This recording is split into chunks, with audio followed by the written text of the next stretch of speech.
人は理想のためになら本当に何もかも捨てて築いてきた秩序さえ躊躇なく打ち崩せるの。そういう執念は理解はできるけど賛同はできない。ロドスにもロドスの信念があるのはわかるし、私たちが衝突する日が来ないことを祈ってるわ、ドクター。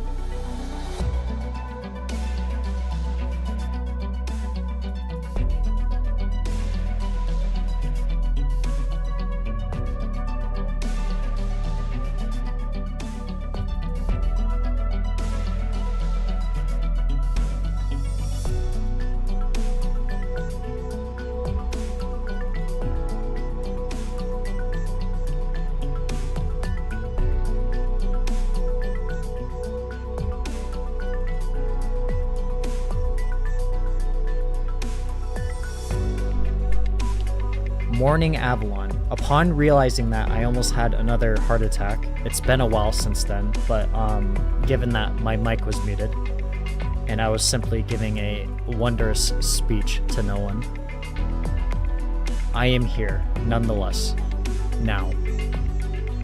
We are beyond late, and by we, I mean I. 立ったまま寝るなんて。 Okay, suffering, we しか don't も need to ま hear るで it. 起きてるみたい。 Oh lord. 昔学校で授業中に居眠りしてた連中より一枚 Just keep 上手ね。 bodyguarding Mastima, please. Don't say anything. Make sure she stays in check. Okay. Intro. There is no intro. I am sorry. There is a relic. That relic being the goat, whose name I currently don't remember, but it's a silly name. I think it starts with a D. Dandy. Something of that sort. And the summer event, Arknights Summer Event, So Long Adele, Home Away From Home, as you can see on the screen. We need to get to it, honestly. We are very, very late, and by we, I mean I, once again. I don't mean to rope anyone in. And of course, as usual, the BGM is still good. I did end up making a tweet.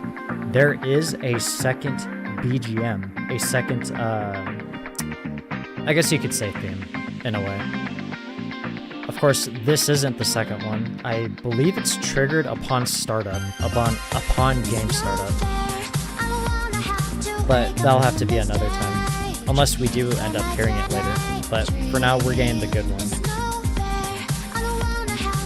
So yes, for our intro, we're gonna have to save it for Monday stream.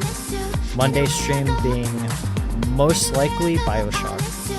Our continuation of Bioshock with, I believe, part 4 we're on, if I'm not mistaken. Either part 3 or part 4. It has been a while. I have been taking a lot of breaks. But for now, part 2 and or the finale, Arknights Summer Event, So Long Adele, Home Away From Home, we continue.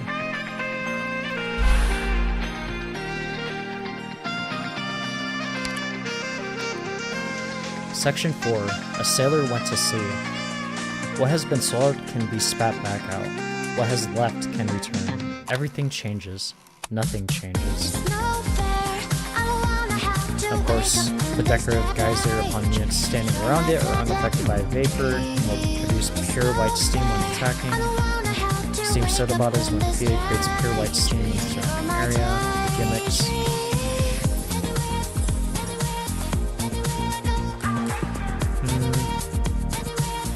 Two ender points. Seems okay. I was more or less concerned about the water, but I forget we're not playing the Chen summer event where that's possible, where there's boats. Of course, I say it every time, I say it all the time before we start. What we do when it comes to squads and or formations being Fate Grand Order. But of course, since we're playing Arknights, it's squads. What we do For operators that show up in that said event and or story chapter, we do put in our squad. For example, if Jeff Jala, whose name is currently escaping me, I believe her name is Adele, if I'm not mistaken. If I'm being entirely honest, I don't entirely remember. I would imagine it might be Adele. But if Jeff Jala, obviously, in the event, Punkiris, also being in the event, Kalon also being in the event, surprisingly. But then again, I guess it isn't too surprising because she is and or lives in Siesta, which is where we're at currently. And then as far as, gosh, I'm forgetting her name. The guard operator that works in Lungman, Swartz, right? Forgive me, we're gonna have to stop the music. Swire, not Swartz. I don't know where I'm getting that name from. Swire. Because we do not own Swire, we obviously can't use her. So for now, obviously, F. Jeff Jala, Punkiris, Kalon, and of course you're probably questioning, okay, well what about the empty spots? Empty spots. Trust, 132% with Ines. Insider, 31% with Trust. Basically what I'm hinting at, and or you should already know, operators that I need to get Trust up in. So for every operator that you currently see, I'm currently trying to get to max 200%. So those are the operators that we are going to be filling in for those empty spots. And of course, if any new operator in that event, let's say if Chen shows up, we will throw Chen in. But I think we're good to go. Section 4, as I said before, I'll say it again. A sailor went to sea.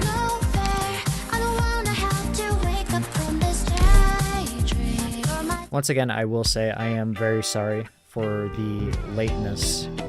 Just things have been busy and I've been thinking about a lot of things. Work related.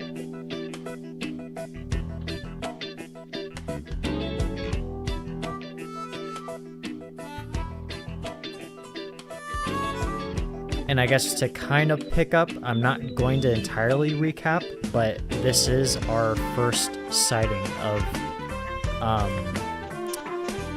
the race is escaping my mind, the name for the lizardmen, but more or less Gavial's people. This is our first sighting, so we are seeing these people for the first time as far as this event goes.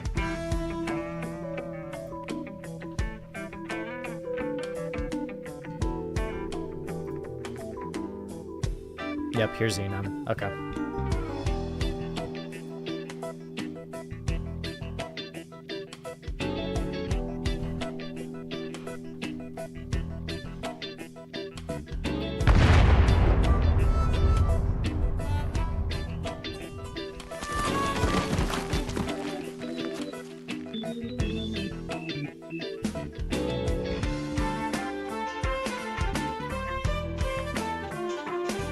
Oh, her name's Ann Meyer. Okay.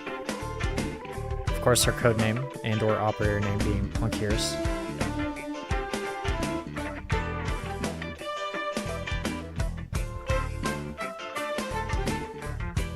Hairdryer.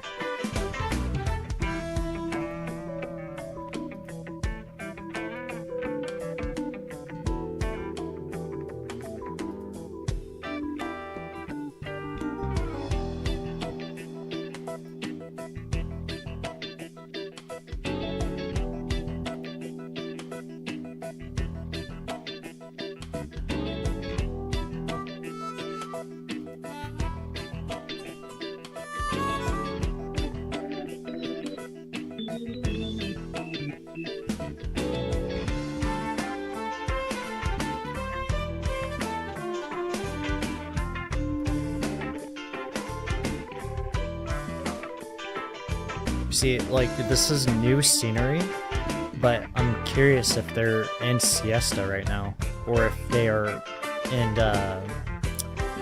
Gavial's homeland. Which I'm not too sure if it's far from Siesta, but more or less what I'm getting at is, like, they're not in Siesta.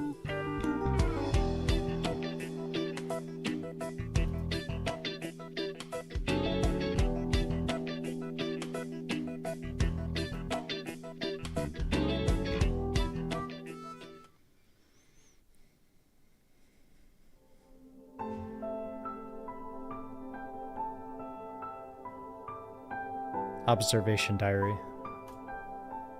Mount Una, Northern Lithuanian, September 3rd, 1095.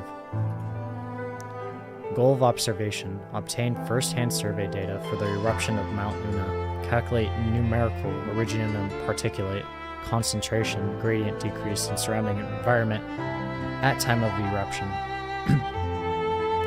Establish a theoretical model. Estimated observation time, 5 hours. Observation team, Katya, Magna, Keller. In an old notebook is sandwiched a photograph. Okay, okay. You know, sorry, let me properly explain this. As you know, your king fumbles when reading sometimes, but there are times where I question if what I'm reading is actually me fumbling or they are wording it wrong and I'm just clearly reading it word for word. In an old notebook is sandwiched a photograph. In an old notebook, a sandwiched... Oh my god. You know what? We're moving on. No, we're not.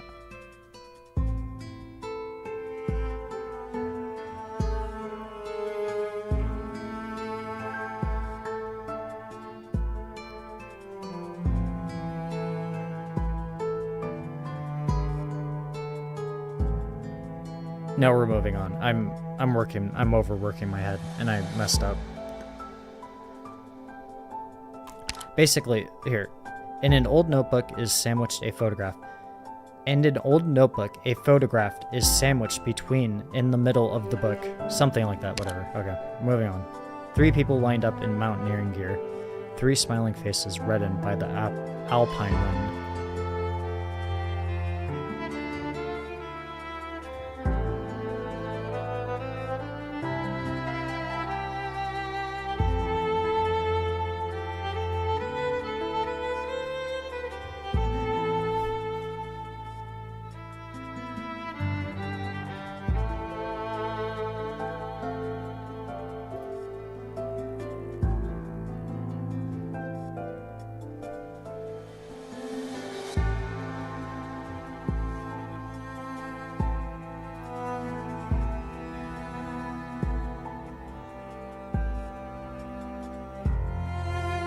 Dolly, that's his name, the goat. I don't want to say a god, but almost like a divine, some being of divine essence. That being like, penguin.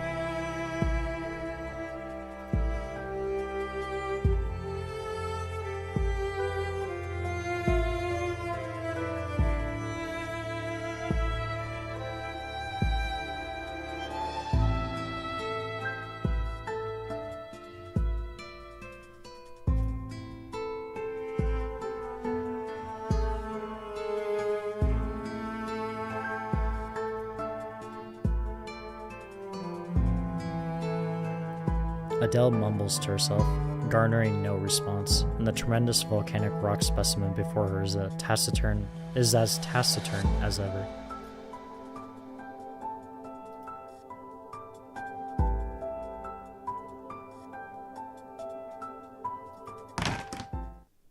Keller.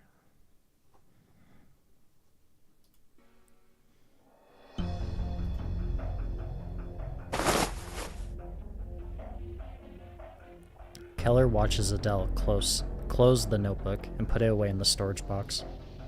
Adele hangs her head, picks up the other files around her, and buries her parents' notes beneath them.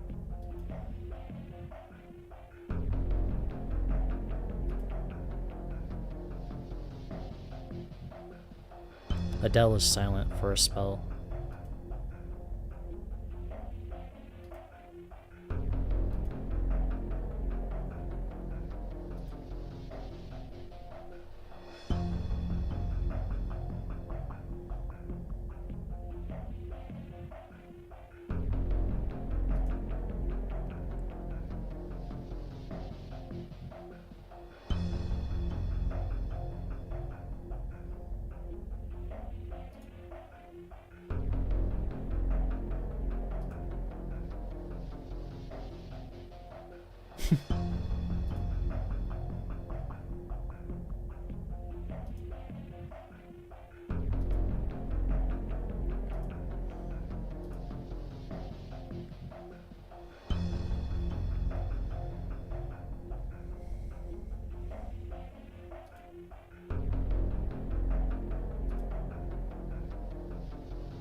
It might be one of the I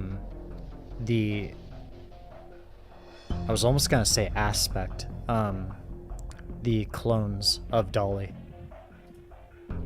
Because if you remember from our last playthrough, if you do remember, of course, go watch part 1 if you haven't watched it already.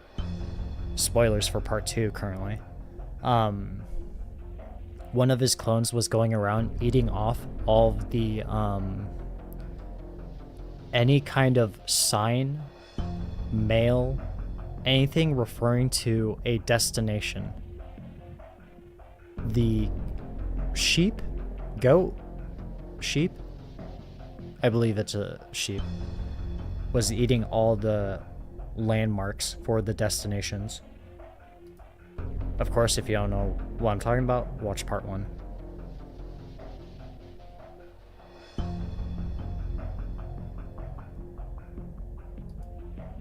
Yeah, these are the clones at work.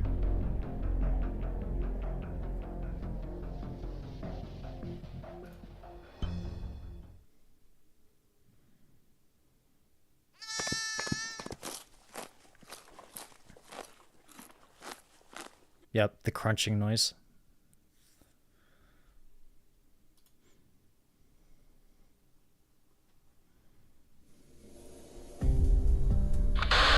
Or chewing noise, I should say, not crunching.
And of course, just to remember, Herman is the would I say president? The mayor of Siesta.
If I'm not mistaken, Bison is currently going around handing out flyers to each of the owners of, the owners of different businesses that are on the Siesta. Basically, in-town owners. And is, I believe... Well, yes, obviously they are moving. I believe he's either buying out their business so that they can move, or he is more or less partnering. It should be Bison she's talking to right now. Or maybe a coworker.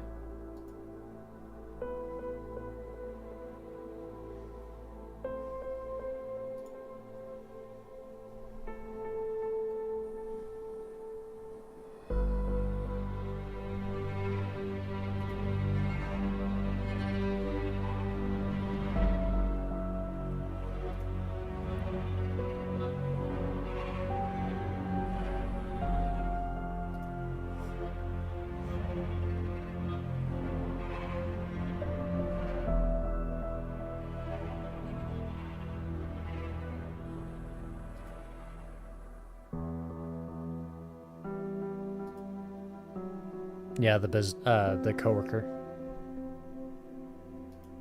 Or the subordinate, I should say, not coworker.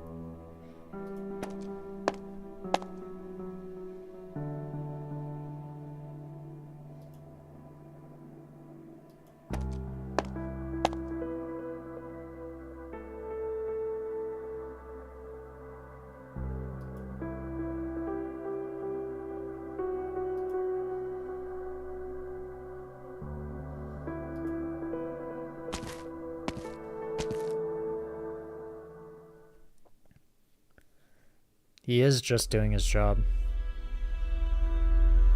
Don't shoot the messenger.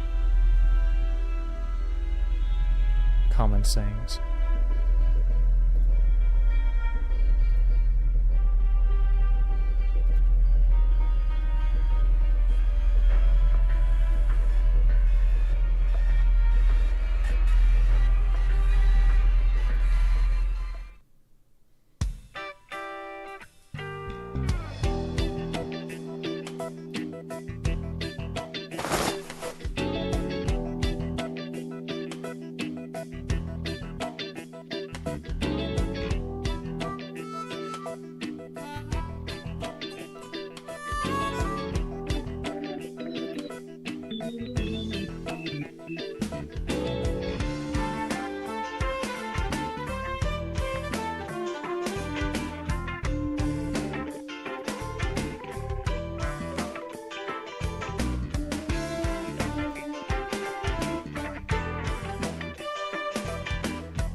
Is it Enos or Ennis?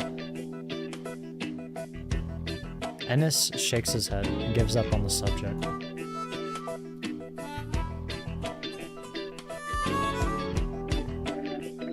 No, I think Enos would be a little too weird.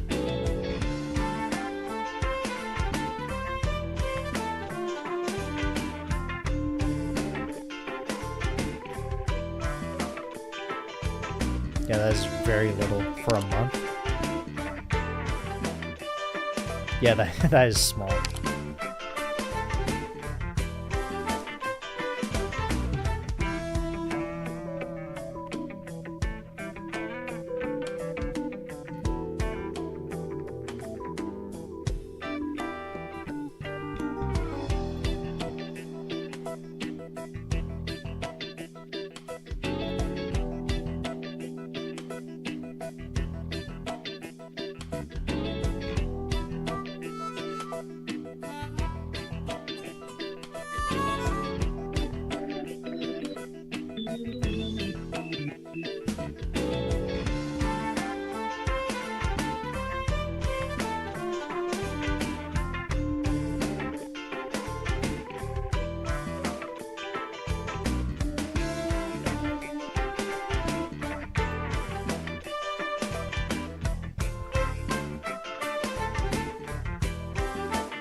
Costa forgets how he even got here. At some point since moving to New Siesta, this atypically architected building cropped up on his route home from work. Buried somewhere in him is the impression he'd handled its paperwork. The Volcano Museum. Why would people go to all the effort to put a museum for this on this luxurious plate? What's the study about volcanoes?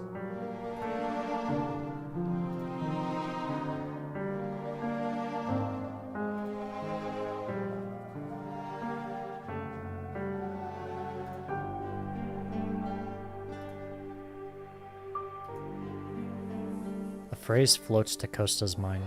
You can see such beautiful things from the tops of volcanoes. He vaguely remembers someone telling him.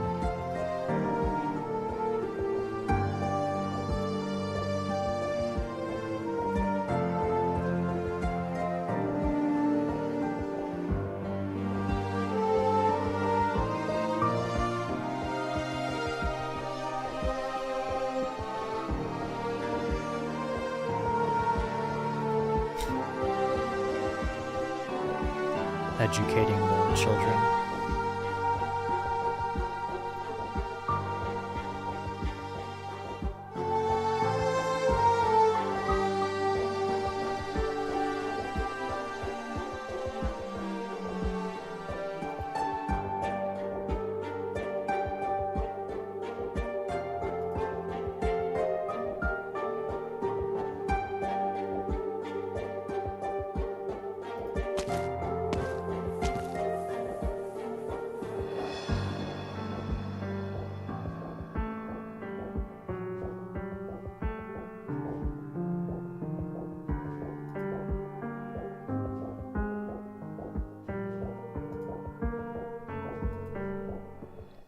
Costa is tugged by the hem of his jacket. Somewhat helplessly stopped in place, he tries to explain that he really needs to go. He turns his head, and reflected in the glass display shelves, he sees an unexpected face.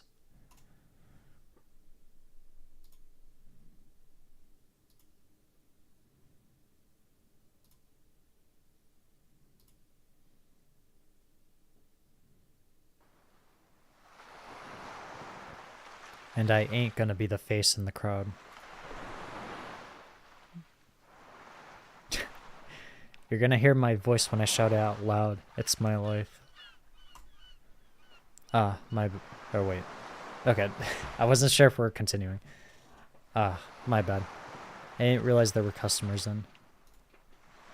That's weird though. How come someone's sitting in a cafe reading quietly while the Obsidian Festival's on? You mind if I practice guitar here? Actually, I guess sorry, forgive me. I guess this isn't narrator. This is more or less someone speaking. There was no plain me somewhat singing.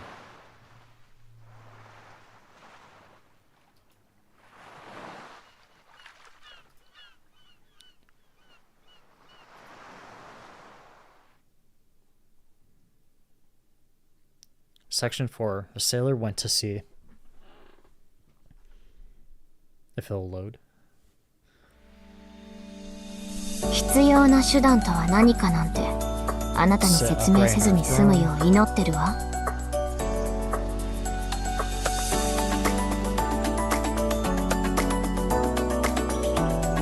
私のハンマーは強いんだから。ベストな立案をしてみせるよ。ご指令をどうぞ。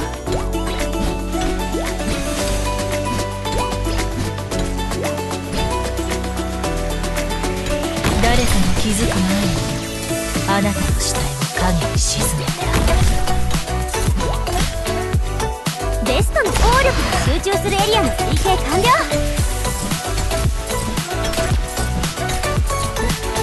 あまり待たせないで。It actually wouldn't be bad to put 早急に相手側の弱点を探りkeep stacking. 入りました。 Straight up. ついでに持っていくものはありますか。町から追放された娘はそれでもなお人々を救うために帰還する。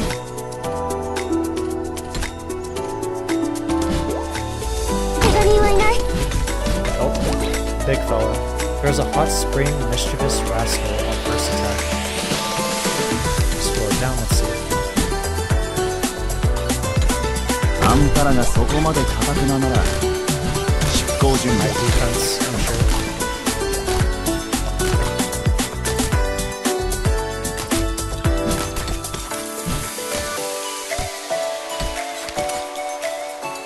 頑張ります。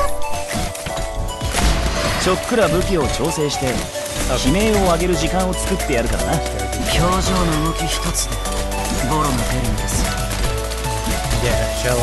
それは命令か。サポートは私に任せなさい。 I can't tell if he's attacking.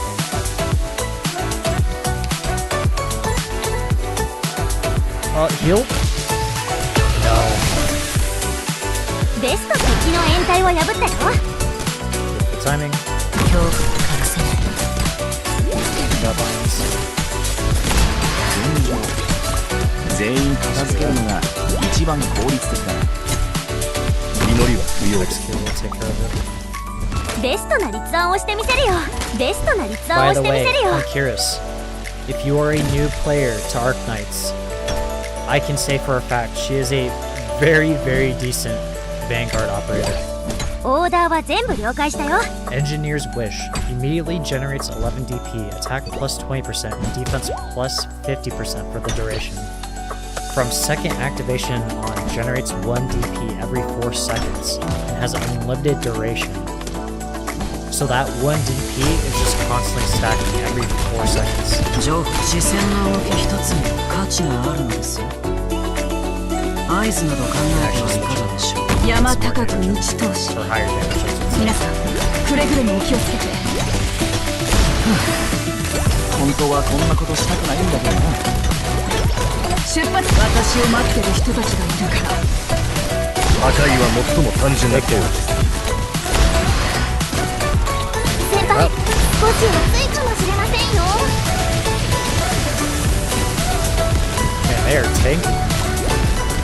ちょっくら武器を調整して悲鳴を上げる時間を作ってやる。Execure handling that perfectly.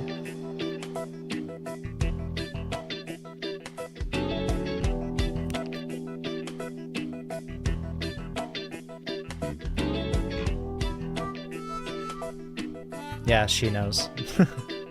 Given that flashback she had.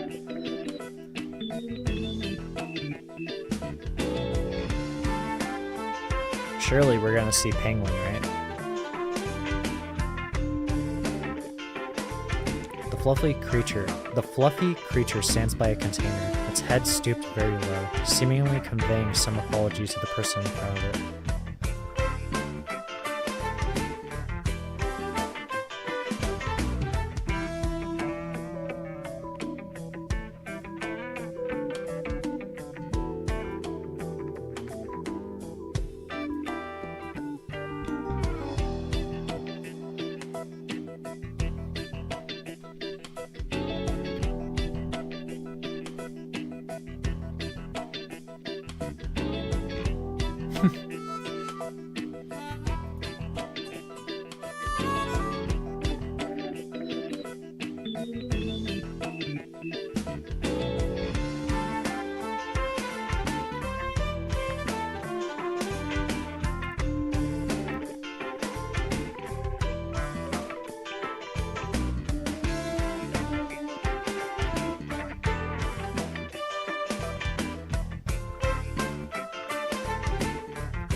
How are you not sure? Aren't you the king?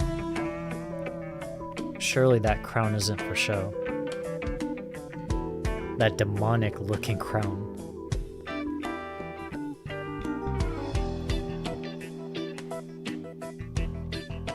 Dolly looks expectantly up at Adele.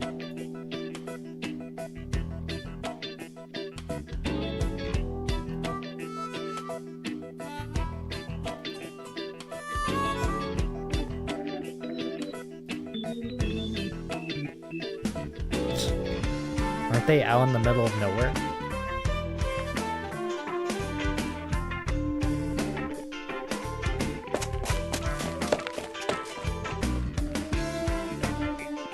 Unless Dolly was lying, and he's more or less trying to escape through the crowd, I would imagine, maybe. Adele turns, looking to point out the deed doer. Dolly's jumped onto the neighboring containers, running circles around them like a deflating balloon.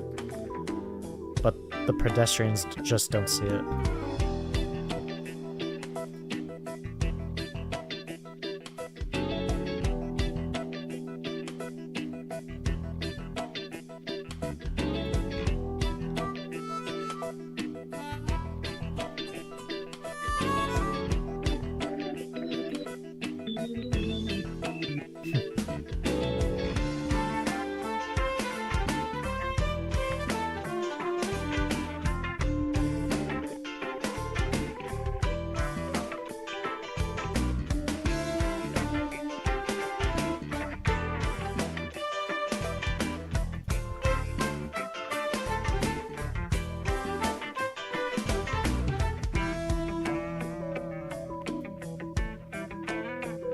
Adele sees the group off and looks around, trying to find any trace of Dolly.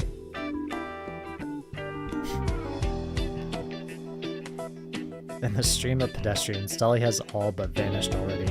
All that's there is a lone little black sheep, staring pointedly at a wallet turning into bills in a wandering tourist's hands.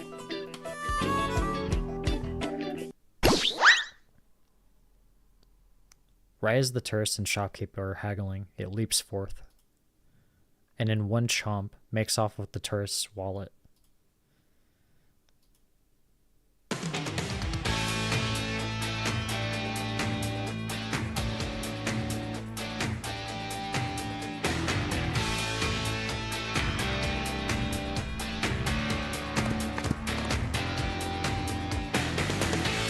little black sheep holding the wallet notices Adele, opens its mouth, and the wallet falls out. Then with a kick of its hoof, it goes sailing through the air and falls back down straight into its hole.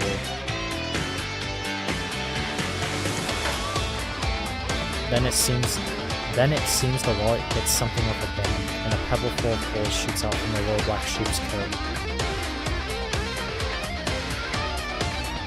The little black sheep looks back, and before the rock lands, it kicks again with its hoof to send it flying straight back in. And after all that, it sticks its tongue out at Adele with an impish expression and turns to gallop down Fashion Street.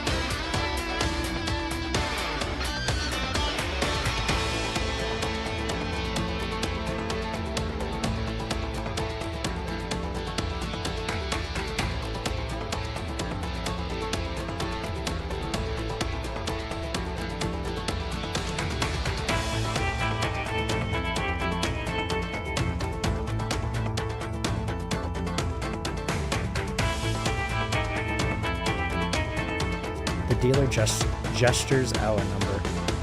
So we're actually seeing the lizard men here. Unless they were here the entire time.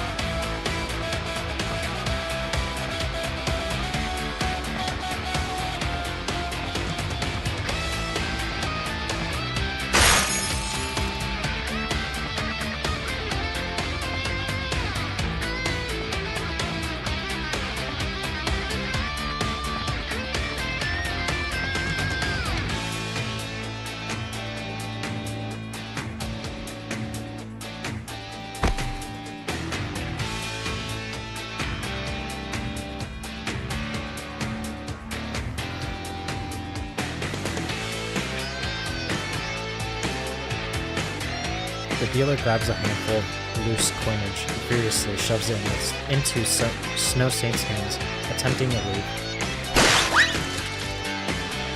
Suddenly, something speeds by, knocking the coins right out of his grip.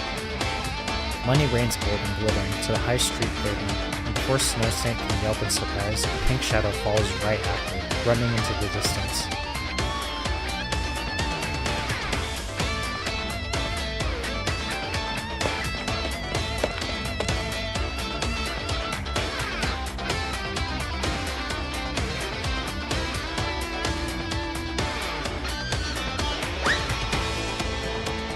Clink, the fluffy creature stashes the gleaming little roundlets into its own wool.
Before Ennis can react, a giant force smacks him straight into the air. Or straight into him. I'm making up words. Sent airborne for an instant, you see Siesta upside down and paper scattering everywhere.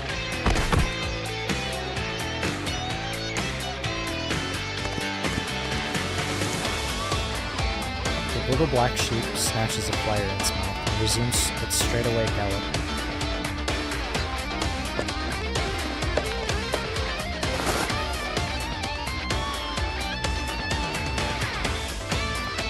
Several stare as Adele shrinks into the horizon, giving chase to a flyer blowing in the wind.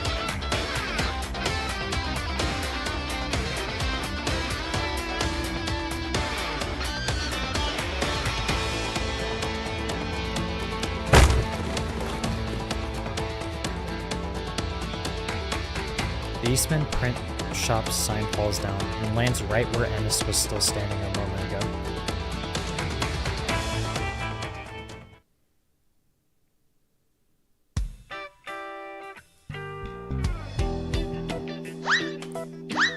How long is this gonna go on?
Adele blabbers as she lifts her head and sees Mockingbird Cafe in pretty type across the shop door.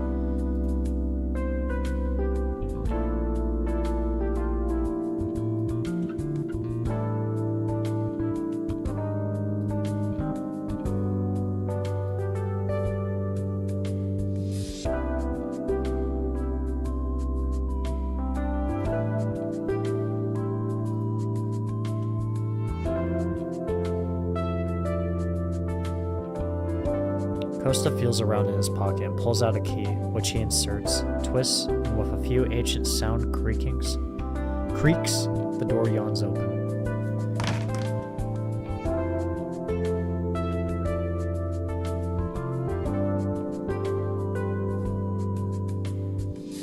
It's dark inside. All the blinds are down, repelling much of the sunlight from entering. The air stirs with dust and a yesteryear aroma of coffee.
Maybe he just knows the history of it.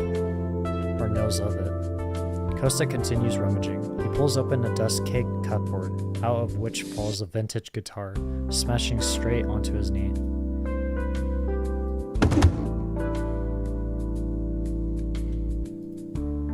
The sound of the guitar's impact rings in the air, a lingering acoustic hum, as if someone was playing on it.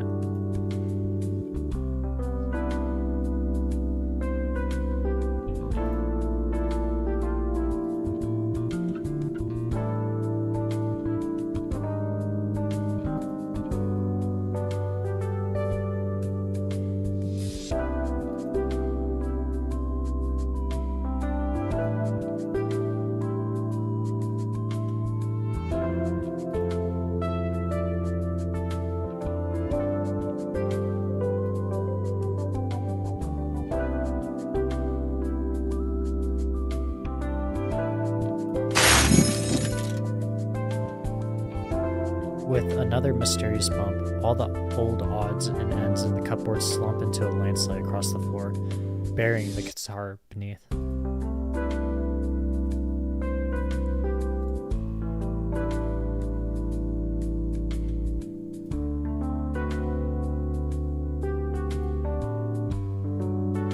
A book falls into Adele's view. Under the light from outside, she parses its title clearly.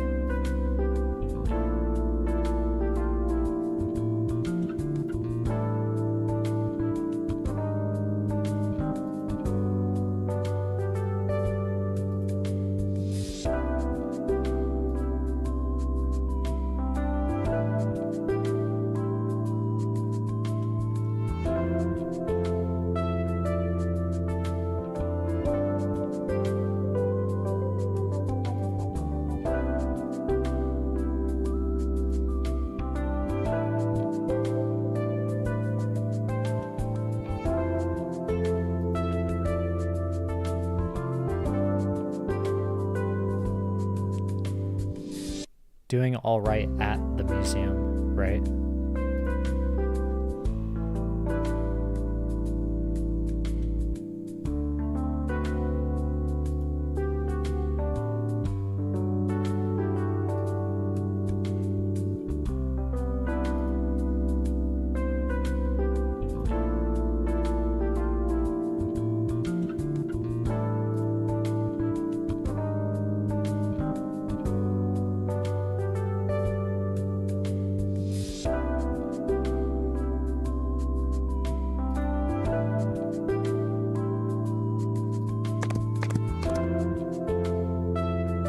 The little black sheep frolics about before stopping by a street lamp.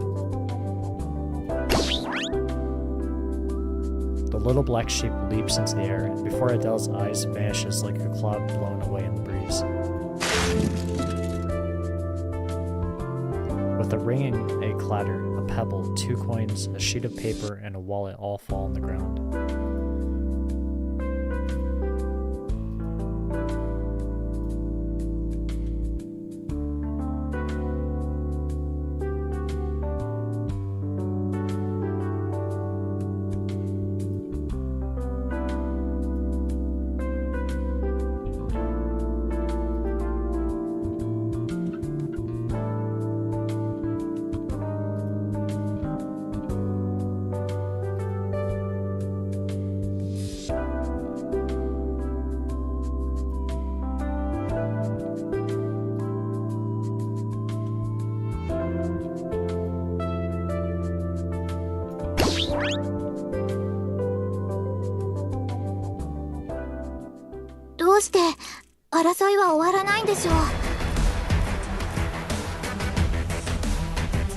That was a long section. Although it was dragged out by that long chase. That absurdly long chase. Section 5. I can sing a rainbow. The volcano sees me. The lyrics write me. The coffee tastes me. The seeds bury me.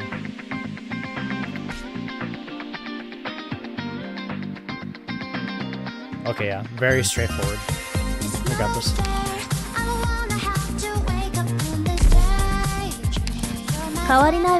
Well, do our daily walkthrough of Avalon.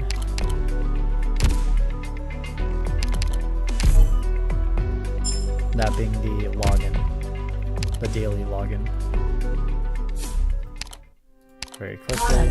Resources received. お前しつこいぞ。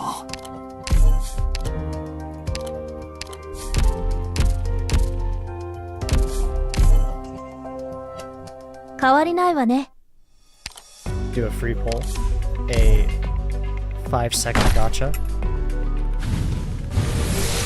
こんにちは、 Put ド in クター。おでんこです。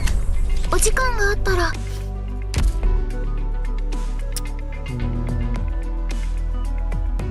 Let's just go back. That should be good. Section 5.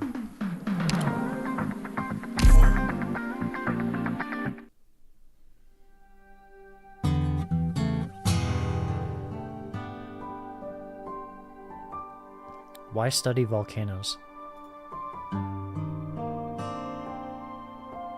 Nope, not the narrator.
Maybe he's referring to Kalen? An old man lies on the hospital bed, his head tilted sideways as he looks out the window.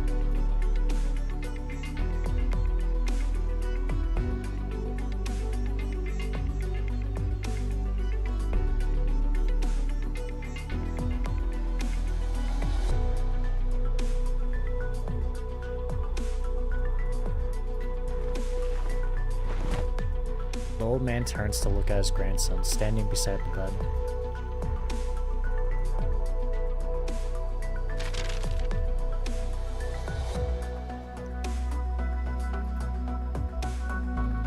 The City Hall staffer whispers the words as if admitting a mistake. A tired and bitter silence follows.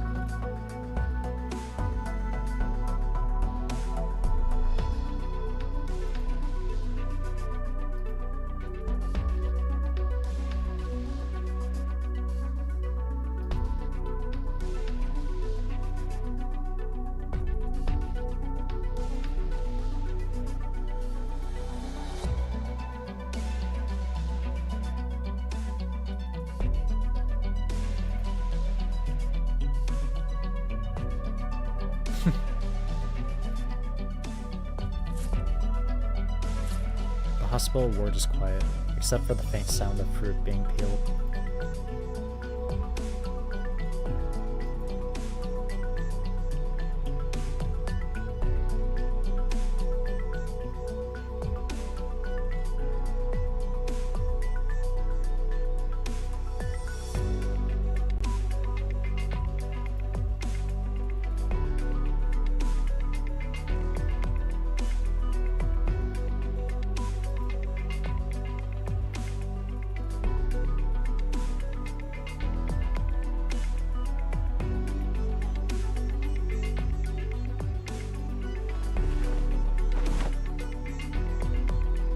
The old man speaks no more and turns his head away toward the window.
was gonna say, maybe, like, it's more or less the government interfering in wanting research and her not having to deal with it.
I'm sorry, I don't mean to sidetrack. It just came into mind. I've been saying the name Penguin. What I meant by that, the Emperor. That is all. Continuing on. A public apology.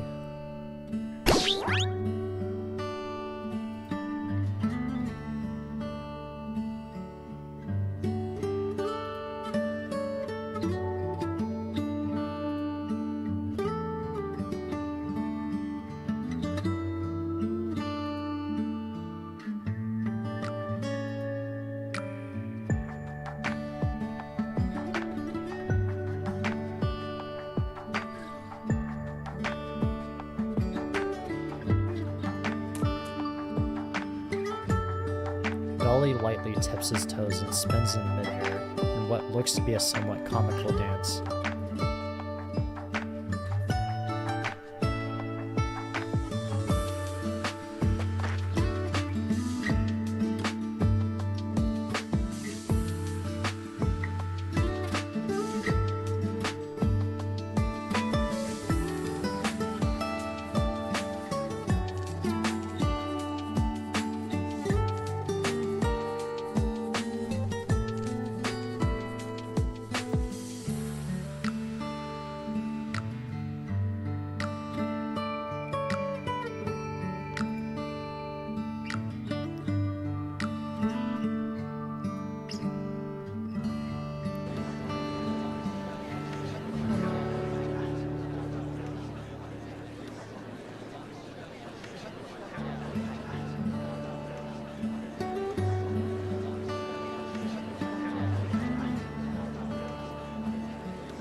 Yeah, they're even saying his name, Emperor.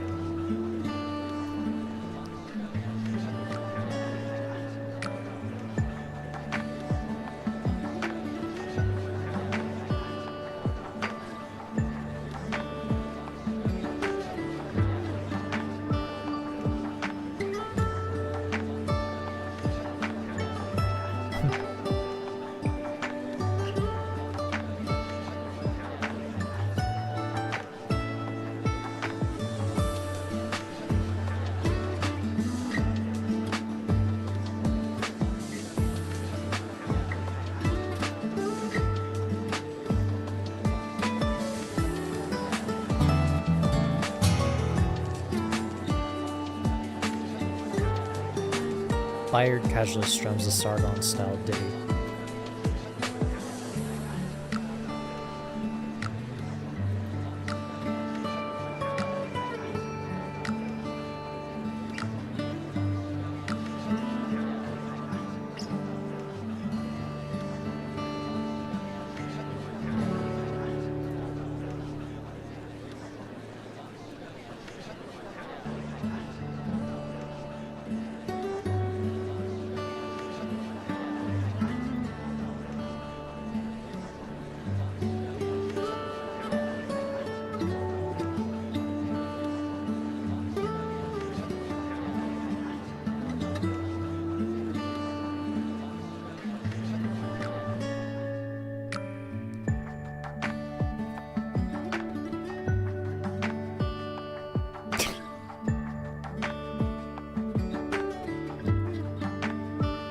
Okay, she died.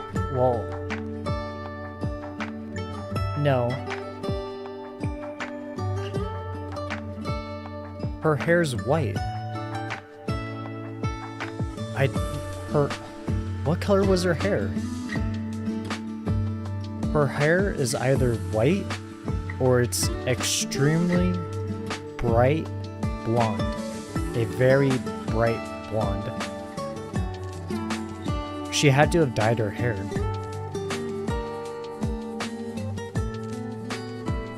Because this is the Dr. Kalon from the very first summer event, which I did mention. Well, I briefly talked about it in our part 1 of the summer event.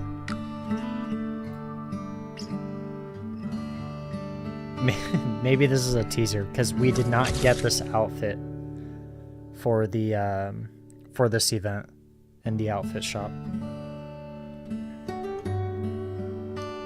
Of course, the person that she's mentioning, Schwartz, which I'm just now remembering. When I forgot Swire's name, I said Schwartz, and I forgot where that name came from. But here we are now. Schwartz is the bodyguard to Kalon, which, now that I think about it, I'm actually curious, where is Schwartz?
Ennis leans against the soda fountain, watching the surrounding people come and go.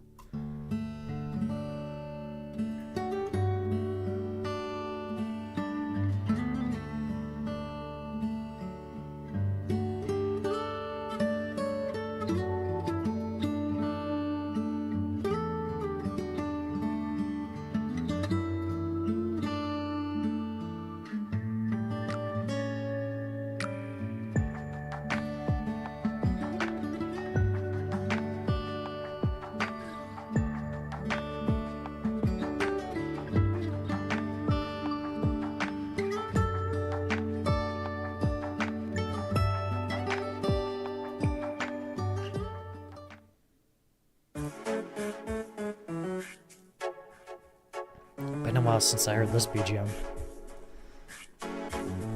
No, it is not a new BGM, but it's not bad either.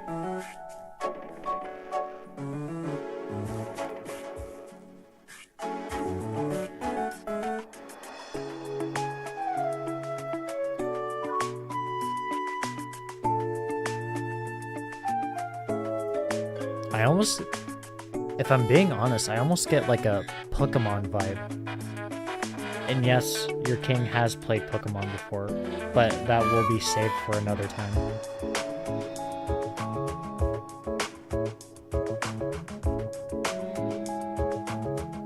Like the sudden casual changes in the music, like at the start and then now, almost gives me that Pokemon kind of feeling when you enter town.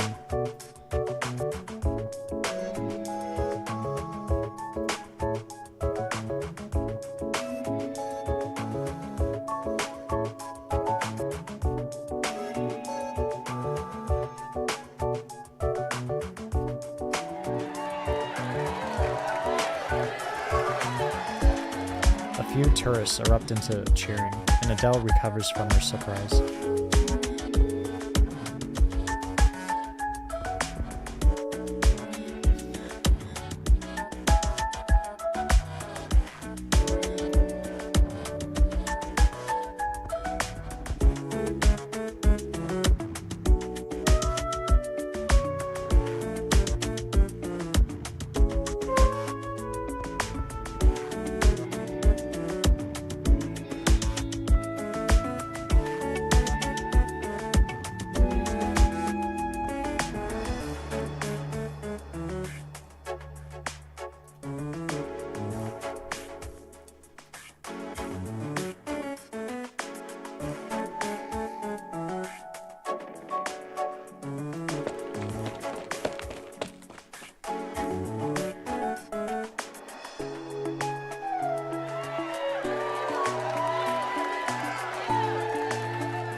Oh, forgive me. Oh, no. Alright, now we're up. Narrator. Along with a shriek, the kayak spins in the waterway, seemingly about to fall off the channel. The airbags at the kayak's edge quickly inflate, wrapping up the passengers, but as the kayak drops, its trajectory is interrupted suddenly, as if there's a transparent barrier in the air. Dolly. Water splashes onto the ground. The completely wrapped kayak sways and falls downward.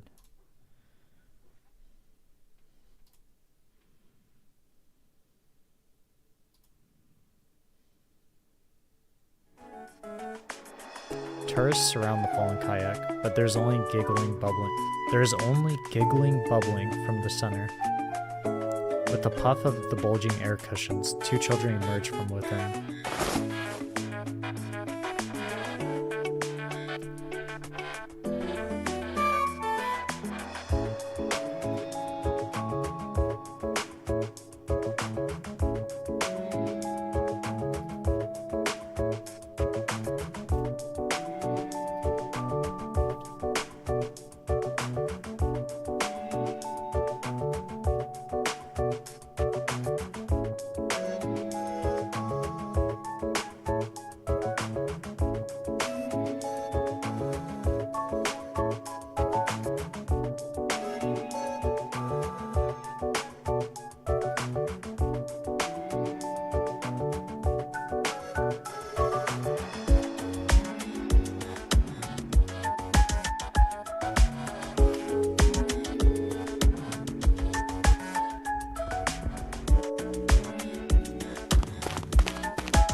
Oh, the others.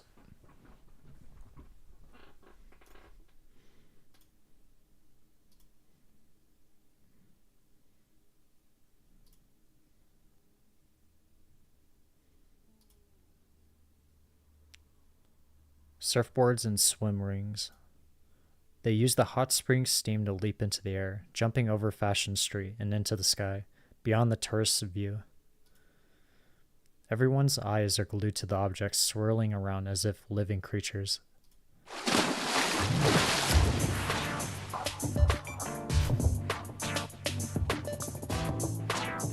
There's one with the sunglasses. Or three. Okay, I thought there was two.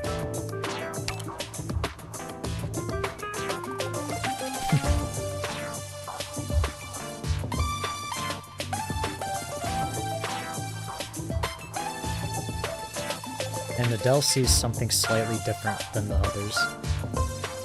The surfboards cruising across the sky have sheep standing on them.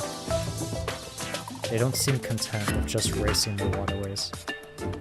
Hot water, vapor, colorful surfboards and swim rings. The sheep sweep them all up, and together they pour into the hustle and bustle of Fashion Street.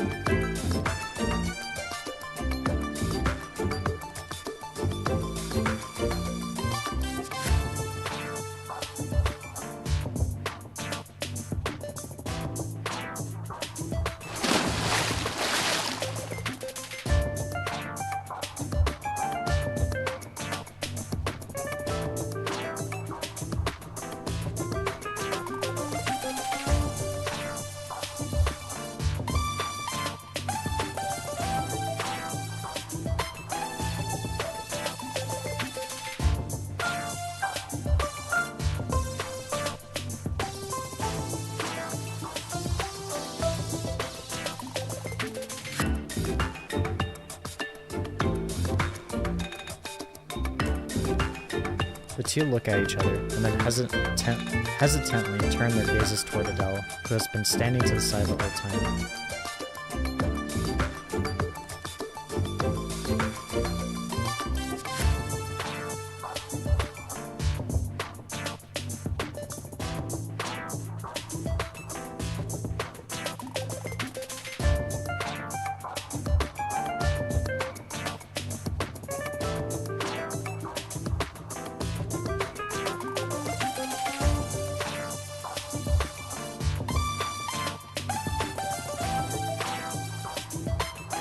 it's weird. So, well, no offense to Adele, but maybe because she still is a kid at heart. It seems only the kids can see the sheep and Mr. Dolly. But not only that, Adele herself. So maybe it is children.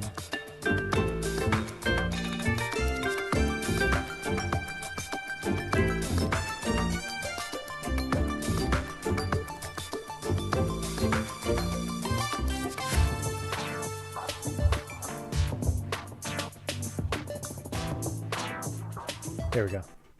Long overdue. Section 5, I can sing a rainbow. さて、罠に踏み込んでくる虫けらはどんなやつなんでしょうね。Oh, actually. The top right exit point, or the, I guess, what did you say? Incursion point. 2 squares down from the incursion point at the top right. There's some kind of like digital, some weird digital thing happening there. What is that?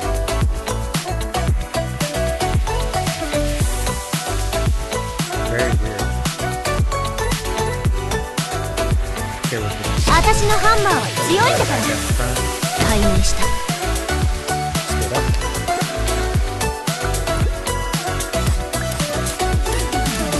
1、2、3、そこだ。 Yeah, I should be good. ああ、皆さん、どうか誤解なきよう。私は状況を把握したいだけですので。応力が集中するエリアの推計完了。頑張ります。1、2、3、そこだ。ちょっくら武器を調整して悲鳴を上げる時間を作ってやるからな。先輩、火事には気をつけてくださ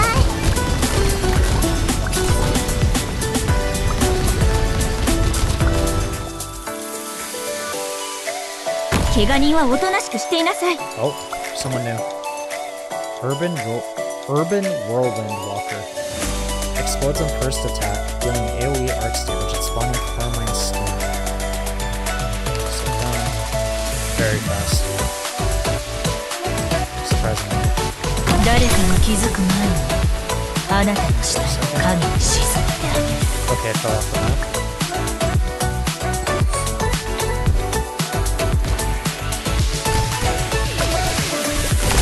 ちょっくら武器を調整して悲鳴を上げる時間を作ってやるからな。オ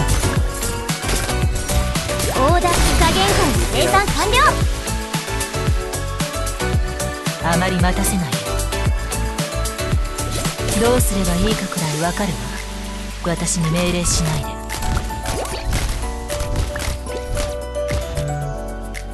月ばかり。 Oh wow, that was a lot. Okay. 本当はこんなことしたくないんだけどな。 Completely unexpected. 祈りは不要です。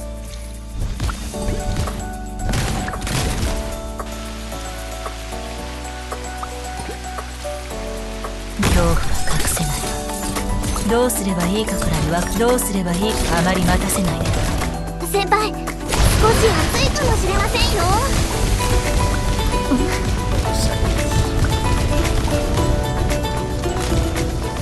私からの情報には随時ご留意ください。山高く打ち通し。皆さん、分かっていますよ。皆様、安心して戦うのですわ。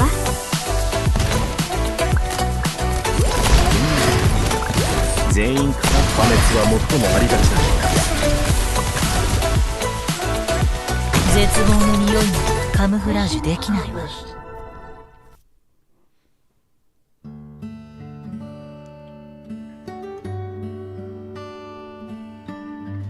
Yeah, okay, so note to self that AoE arts explosion, that nuke effect, literally a nuke effect.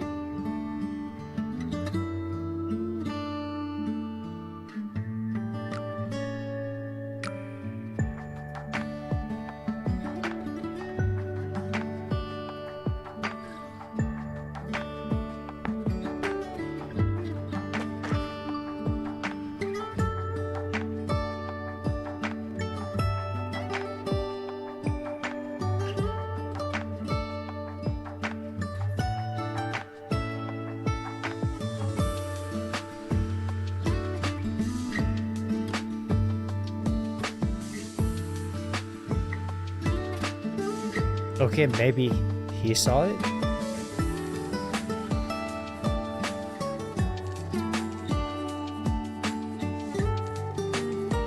Unless, like, he's mentioning something that others have said.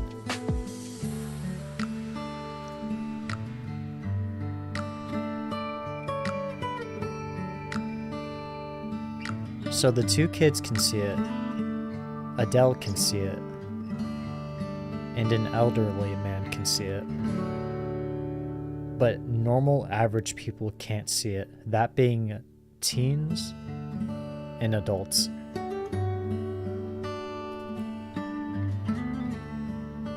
Maybe kids and the elderly have some form of, like... Of course, just to keep in mind, I'm completely overthinking this for no reason. This is a summer event, but still. I somewhat like to play a little detective in some way, although I'm not sure if I would even say this is detective work. But more or less, not Scooby-Doo, not the Mystery Gang kind of work, but myths.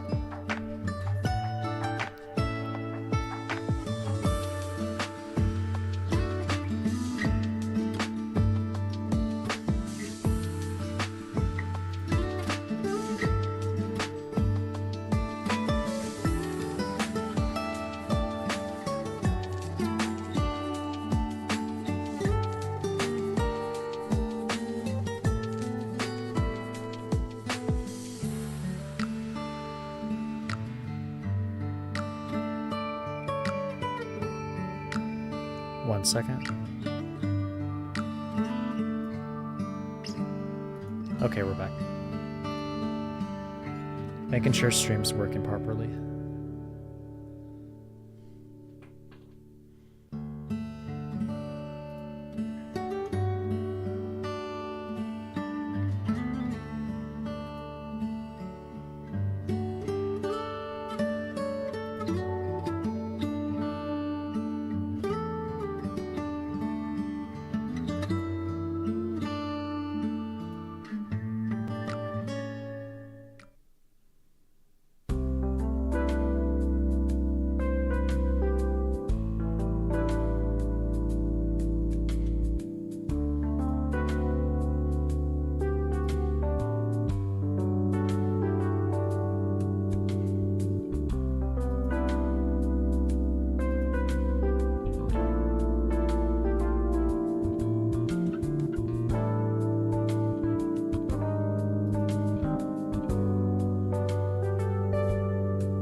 Harley looks towards the tourists outside, who still haven't scattered. Sunset gradually dyes the sky. Every single person's feeling merry.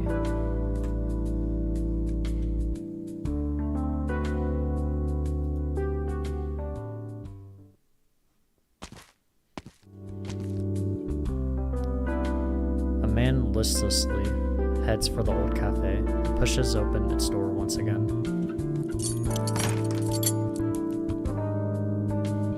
He feels for the light switch. Carefully, he uses a rag to wipe the dust from the counter, then pulls the equipment out from the cupboards before pulling a pouch out of his chest pocket. Fresh coffee beans brought back from the office. Like so many years ago, he boils, he grinds, then attentively he pours.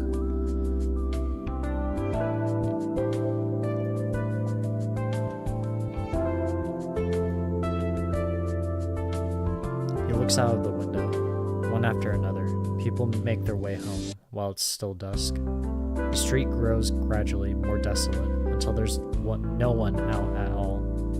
Only then does he chuckle to himself bitterly.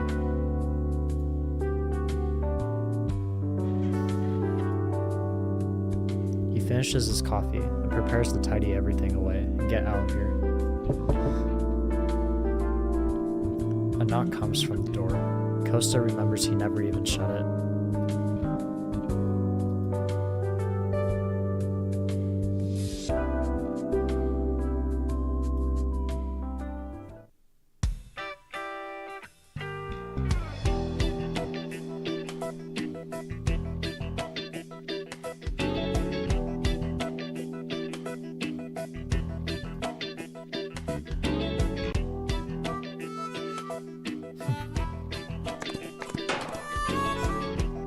Oh, that one's still around. It didn't disappear.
Referencing the Emperor, surprisingly. Because it almost seems as though he's avoiding him.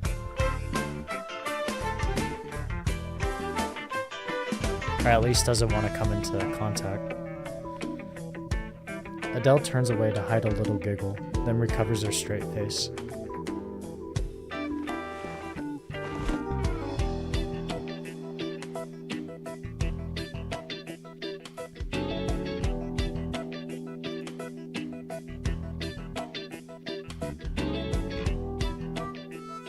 Dim yellow lights perfuse the interior.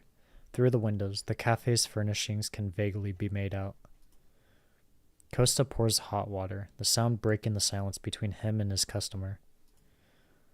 Condensation fills the windows. Adele gently wipes the hot spring's white mist from the glass, and finally catches a proper glimpse of the customer.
The closed glass door blocks the lamp's strike, and it hardly makes as loud a noise as she expected. It simply turns tail and shoots back into the street, where it tumbles around. Adele nervously observes how the two inside react.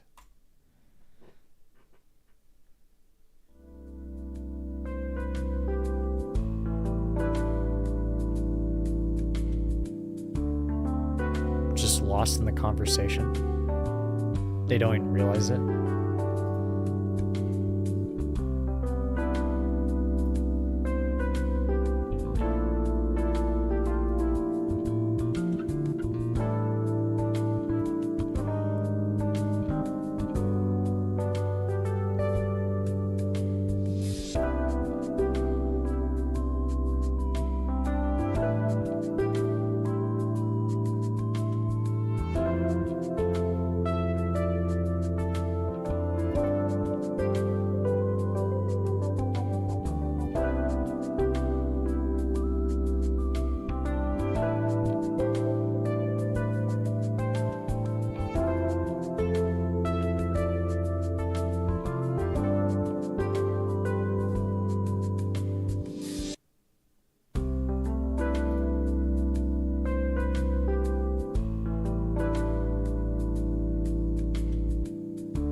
The two lapse into silence for a while. The customer lightly stirs at the coffee in her cup.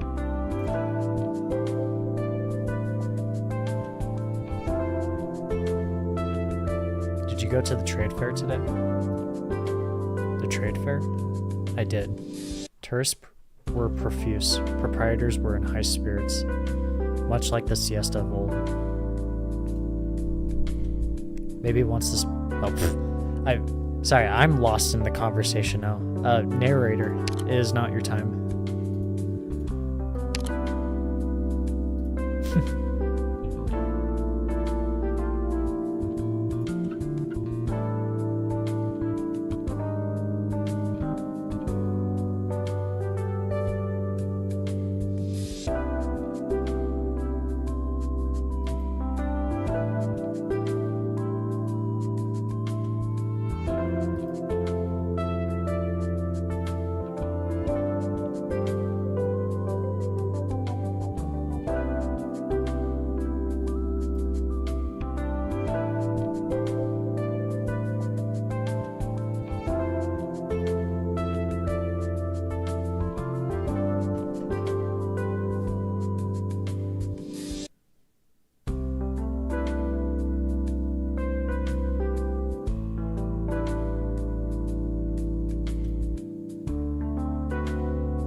downing the last gulp of coffee in her cup. The aroma lingers lazily in the air, in the cafe air.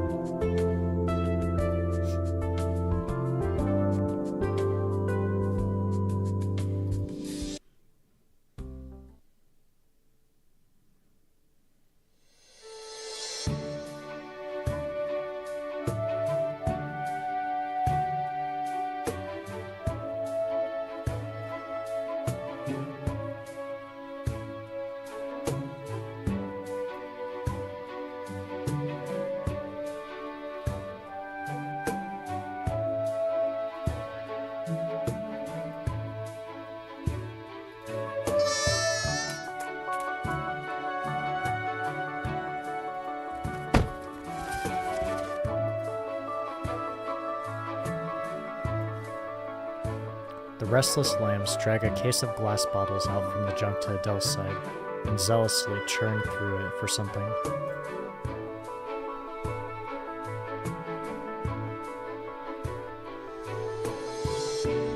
Eventually, they get a few bottles of carbonated water clamped in their mouths, and pull off the metal caps, acting like they've found treasure.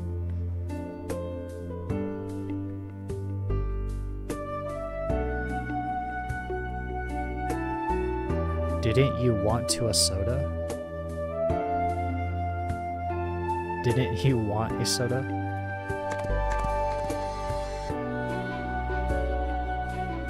The lambs bounce about, each one with a shiny bottle cap on their head. Then they line up together and playfully scamper away.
綺麗に片付いたわね。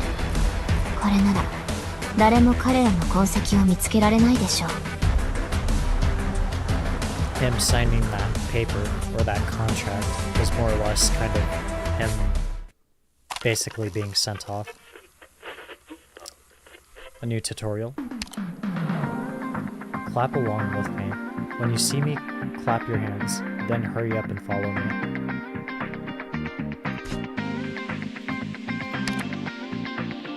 Swire and Briofita, I believe. Briofita? Or Briofita? I'm not sure. There's like many ways we could pronounce his name. We would have to hear it from him. 了解です。 New music? Okay, so, okay, we're actually getting an explanation for this. It is actually something. Shimmering lights.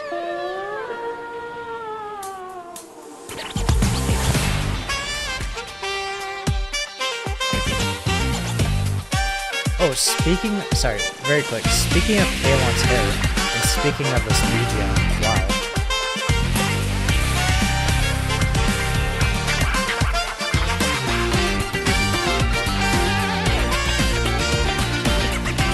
Okay, back to Kalon's hair.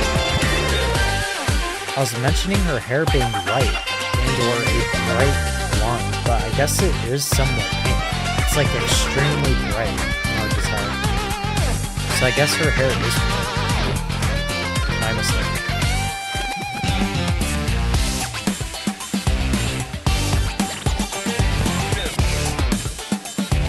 Okay.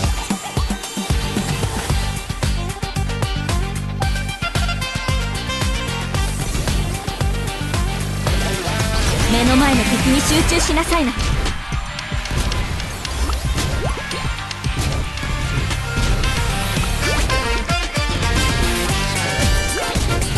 僕のこう見えて僕の盾は硬い。一輪の炎に焼かれなさい。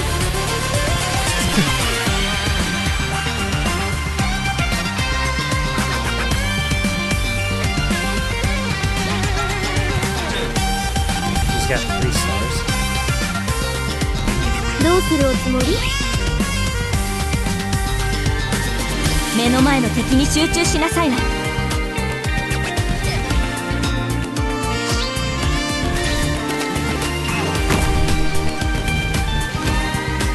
Okay. Adele's gonna rein him 目の前の敵に集中しなさいな。 こ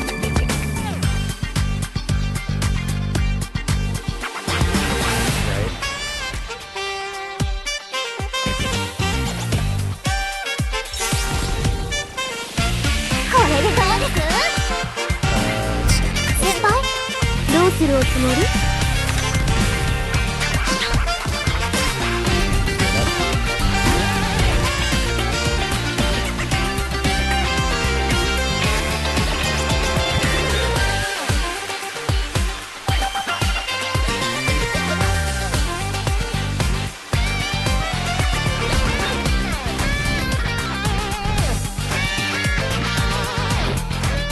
シートベルト。火事には気をつけてください。 Let's review. I believe I don't remember correctly, but I think Swire is more or less the one that kind of works well with other operators. He gives them buffs, given her first skill. Oh, her skill. I don't know about the first. Random dispatch. The effect range of this unit's first talent expands significantly, and the effect increases to 2 times. The talent having to do with other operators. I have to turn this down just a tiny bit. This is actually getting a little low.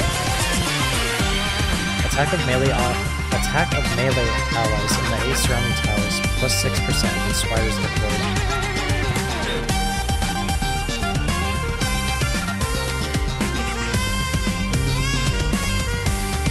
Non-damage. たとえライバルだとしても、劣化にも負けない。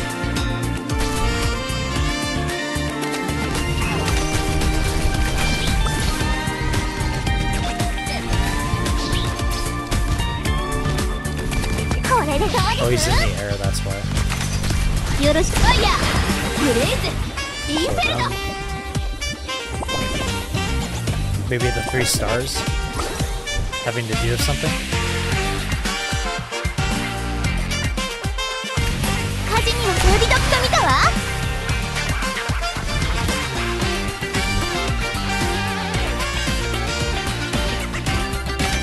僕がこう見えて僕の盾は硬いですよ。 Maybe this is a teaser for later, if we do fight him. Mission accomplished. That BGM got really loud. ドクター、俺結構うまくやれてましたよね。なんかアイス食べたくなっちゃったな。ドクターも食べたいっすか？ダブルにしてもいいですよ。もっと？じゃあトリプルにするか。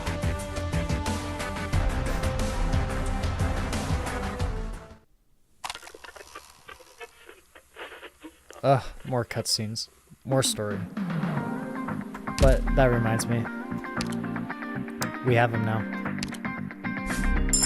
Fashion Street Guide. Obtaining. チースドクター、俺はエニス。今日から正式にロドスにお世話になります。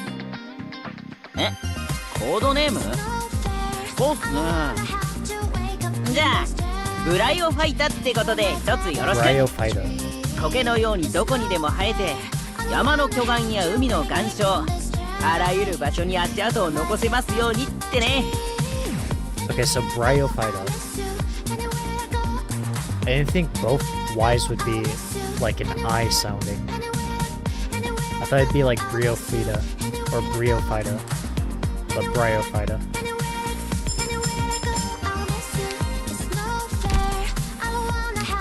Let's get his talent out.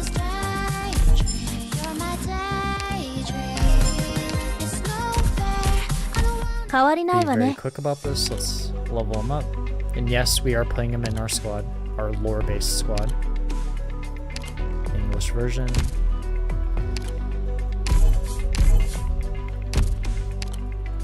He is a guard. A ranged guard. Instructor. So basically like Swire. And like, what's her name? Doberman. I believe, right? Her name's Doberman, right? Yeah, Swire's the instructor and Operator Doberman. If I can find her. Who I do not have ranked up at all. Yeah, Doberman.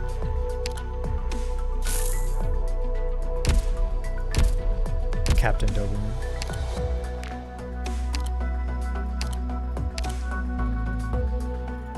Alright, Bryophyta.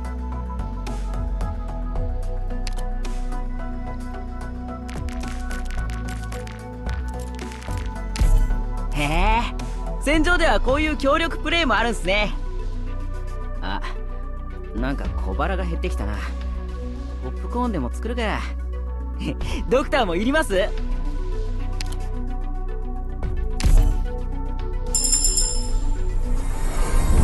これって出世したってことっすよね。よーし、早速ホワイトボルケーノにハガキ出してチビたちにと自慢しよう。もちろんロドスの写真が載ってるやつを使わせてもらいますよ。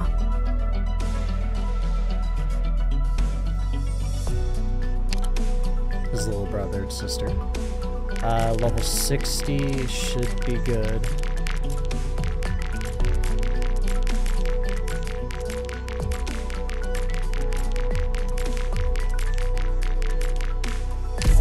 Hey, 戦場ではこういう協力プレイもあるんすね。342 defense. No resistance. Even though he is infected. That we did end up finding out in part ドクターもいります？ Skills before we look. Max it.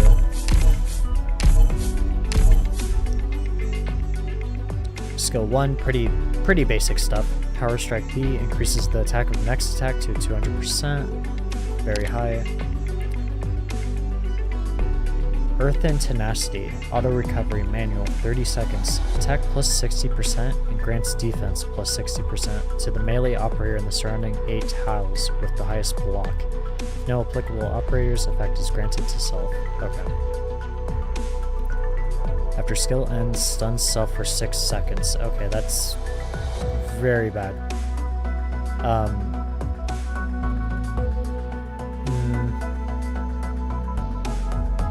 If there's something that can counteract that, the self-stun for 6 seconds hurts a lot. Although you are more or less playing him at range, and you're gonna put a defender operator in front of him most of the time, but still that stun hurts.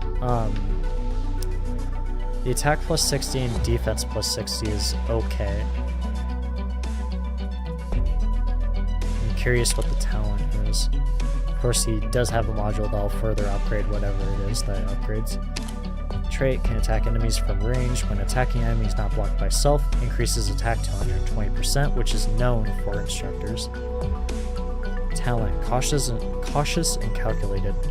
While not blocking an enemy, increases the defense of melee operators in the surrounding 8 tiles by plus 8%. While blocking enemies, increases this unit's defense by plus 8%. Okay. A little buff. That stacks onto his pretty much his skill. I didn't mean to switch. He seems okay enough to put in the squad, but nonetheless we're putting him in our squad. But of course we're not looking to go to a battle. What would this be?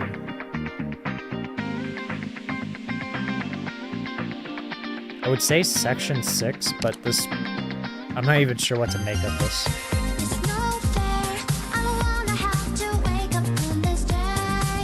I guess section 5, part 2? Rain, rain, go away. It'd be great if this weren't a dream, and if it is, then it's just a great dream.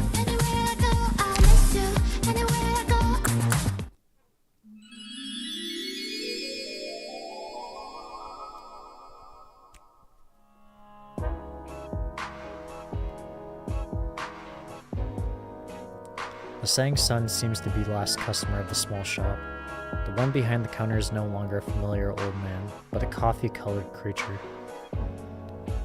It cranks a grinder handle, and the aroma of coffee wafts in the air with bits and pieces of finely ground beans. A record spins slowly as a loudspeaker sings leisurely.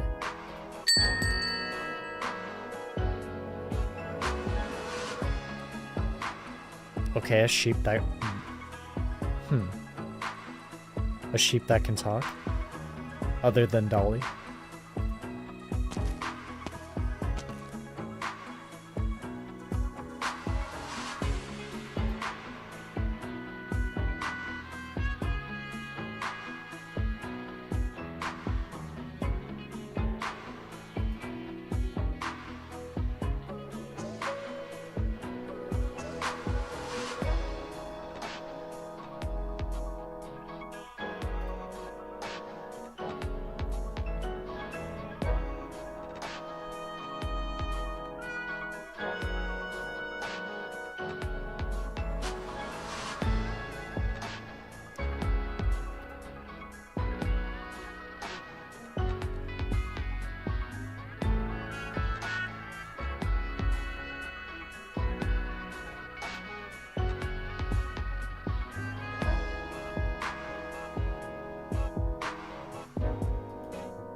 Okay, so this one can talk as well, unless...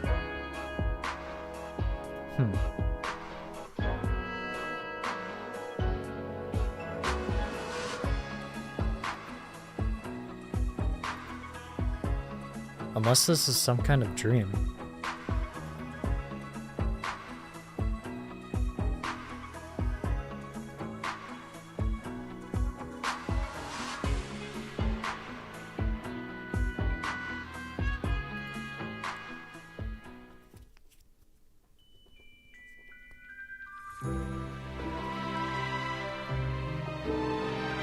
The sun inches down bit by bit as the street lamps along the path light up the stars. Ooh, I stumbled my way through that one. The sun inches down bit by bit as the street lamps along the path light up like stars. Adele's vision is a little fuzzy, as if she has seen a sky like this somewhere, sometime before. Is there a short street in that small town on Lithuania's southern border? Or on the road back home from her schooling and memories? She can even remember the smell of the air then, slightly moist, with a hint of sunshine, and plants growing, exactly the same as now.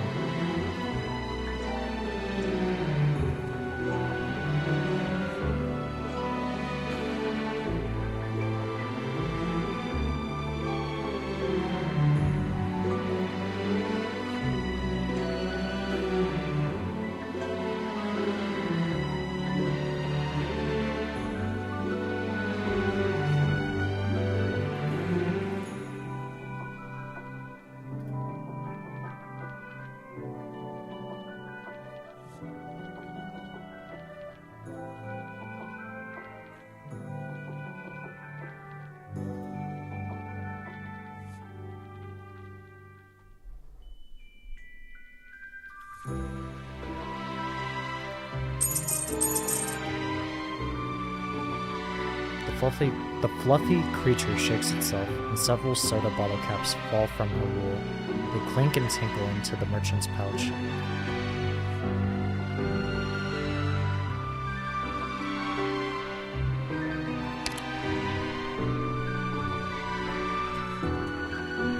just want to get a nice clean picture of those glasses.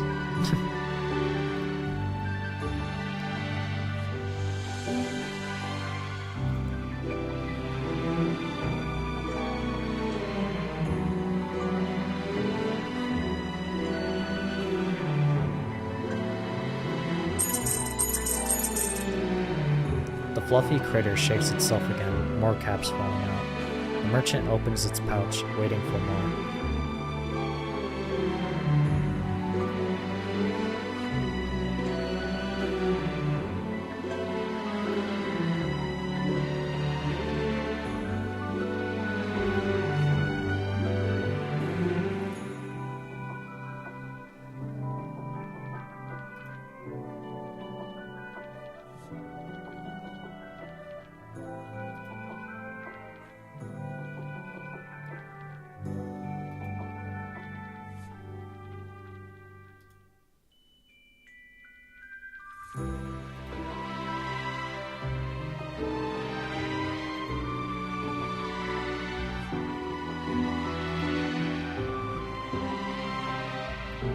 The cuddly creature shakes itself, and a fluff of wool falls out.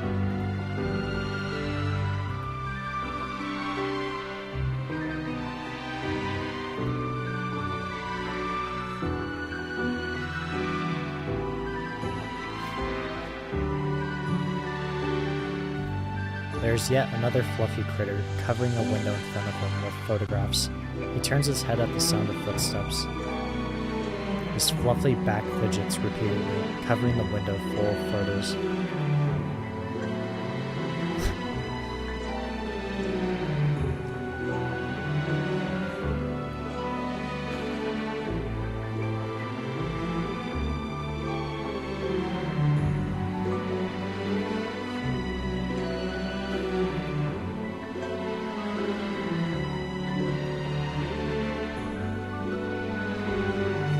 Adele looks at the sky without a cloud in sight.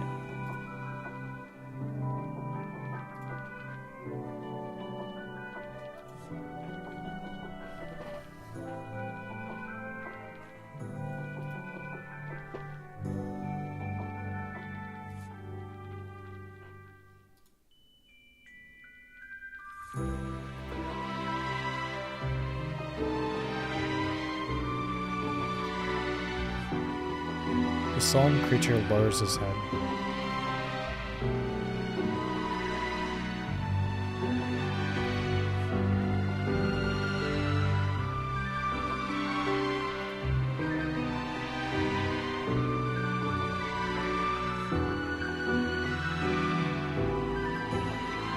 The two creatures seem to have shrunk a little, and Adele looks just like one of them.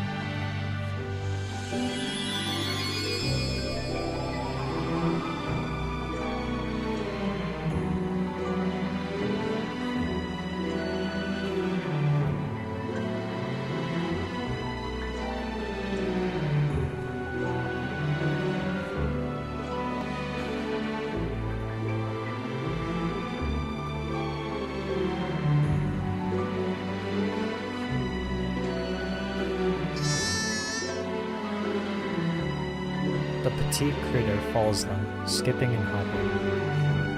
Along the street, the lights, the clouds and the stars, it tries its best to get higher and higher.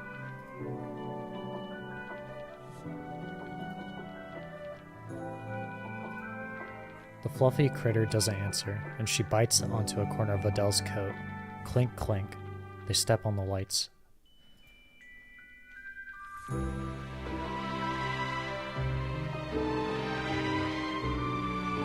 Adele feels as if she's flying. People are... Okay. there isn't supposed to be an R there. People come and go on the street. No. It is the sheep that are moving to and fro. From. But then again, I guess you could say fro. I think. Unless I'm mistaken. My English isn't that great. But then again, I know when things are out of place.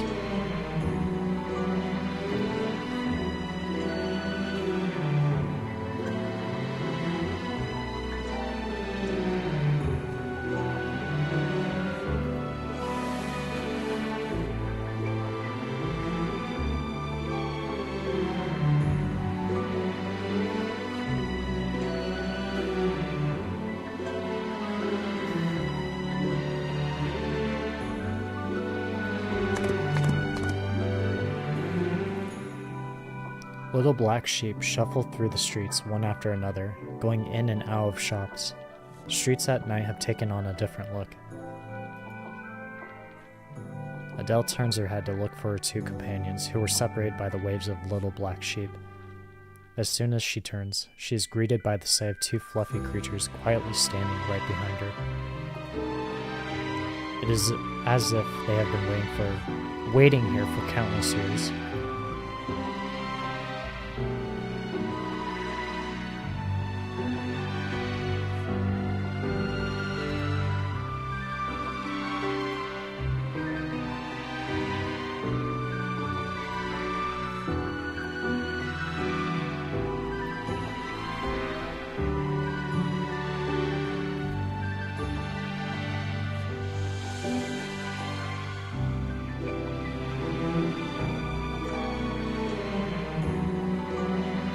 The two fluffy critters continue jumping upwards towards the sky, seeming more distant than ever.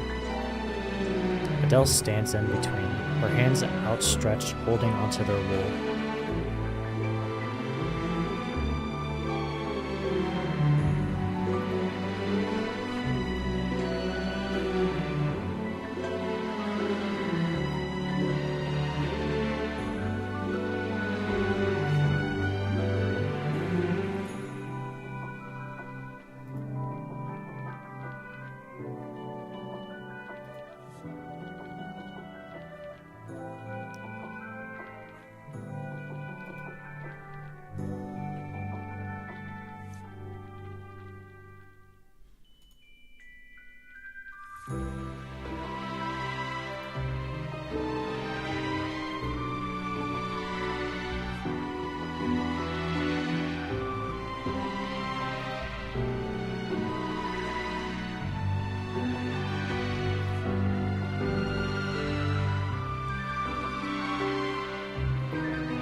Forgive me. I know I'm not saying too much because I'm still under the suspicion that this is a dream of some sort. But what more or less what I'm getting at is this BGM is really making me not sleepy, but more or less just lost in the conversation. Just really like focused. So forgive me if I'm not giving any commentary. But then again, there isn't too much to commentate on. Except how adorable these sheep are. And unique they are.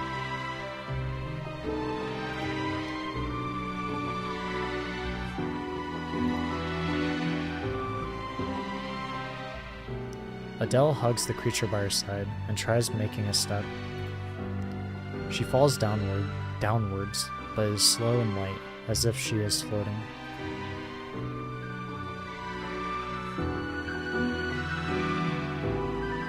She sees her hair flying around her. The other little black sheeps... Ugh. 1 second. She sees her hair flying around her, the other little black sheep lightly jumping around the lights of the shops. The wool on her body holds her up, enveloping her, an experience already in the depths of her childhood memories. Her parents hold her up and throw her into the sky to catch the stars above. She falls onto the wool, fluffy and soft beneath her. The stars fall into her eyes, and her eyes grow hot. Shadows come and go on the street, and Adele tries to get on her feet, wanting to share this fantastic feeling with the two fluffy creatures by her side.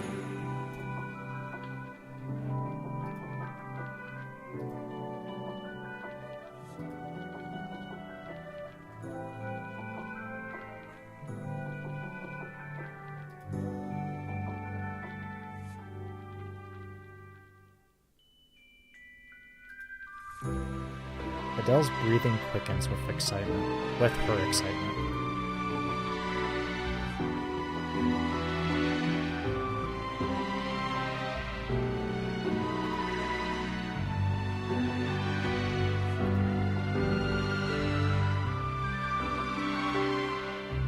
The fluffy creatures fall silent, no longer replying.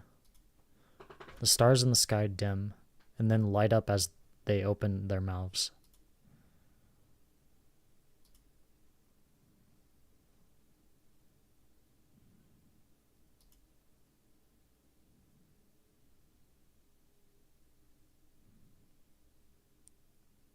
A new staff. At least I believe it's a new staff.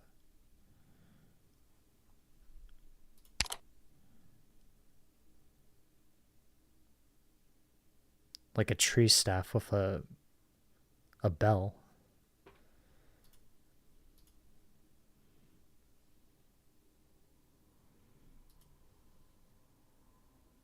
The remainder of Adele's words choke in her throat. She realizes the fluffy critters have stopped following her, the flowers and leaves from her staff fluttering around the two. They take a few steps back, their figures melting into the night.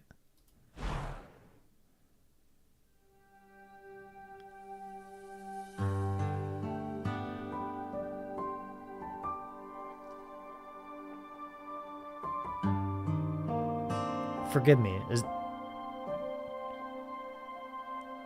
are they almost playing the role of her mother and father?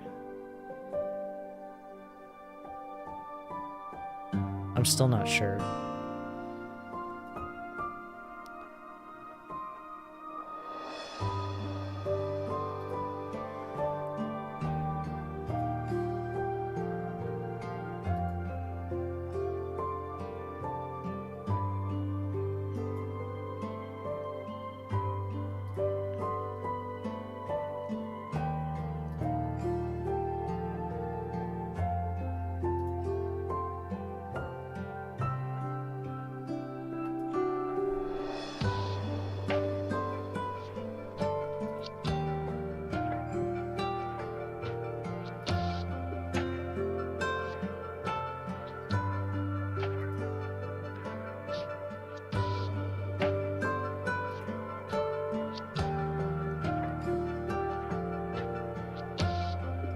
This land is not at all pure, but there shouldn't be anything disturbing the heart of someone keen for answers. We want to expand the boundaries of what humanity knows, together with you. We're working our hardest for this reason, and you'll definitely stand on our shoulders to see a clearer and lovelier land.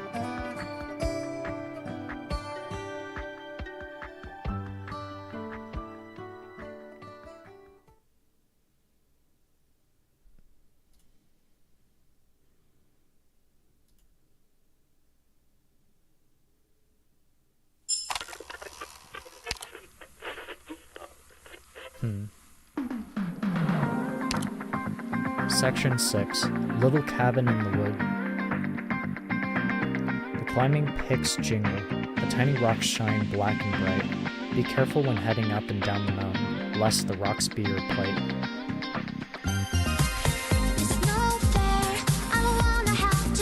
Okay, 2 sides to the exit point.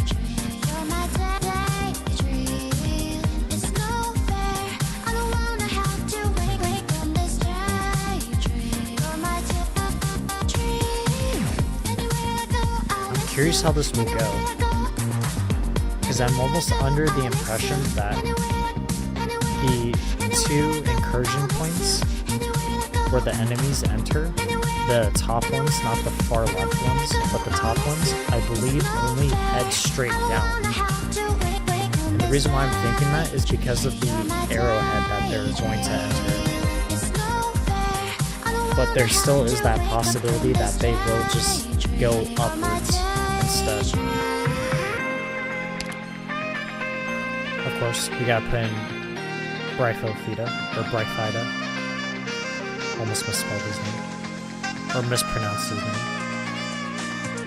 Given that he is a guard, we will be replacing a guard. 71% on Chinese. 200%. Okay. Know exactly who we're replacing.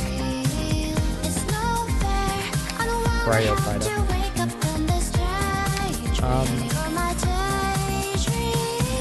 Yeah, his first go. Huh? You're really picking me? Lore-based squad. Didn't I mention it at the start?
Blackmail. Double the blackmail. 2 times the blackmail.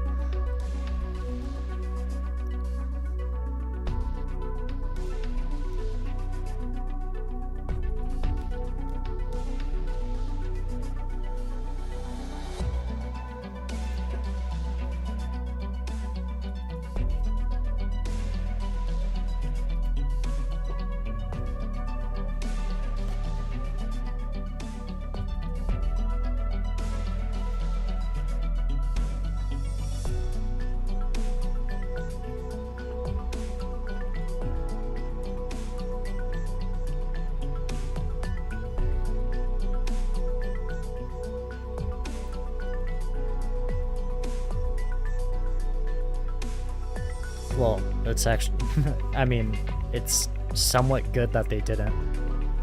Because of course, I won't spoil it, but Chapter 11 and Chapter 12, you know exactly what's going on in Victoria right now.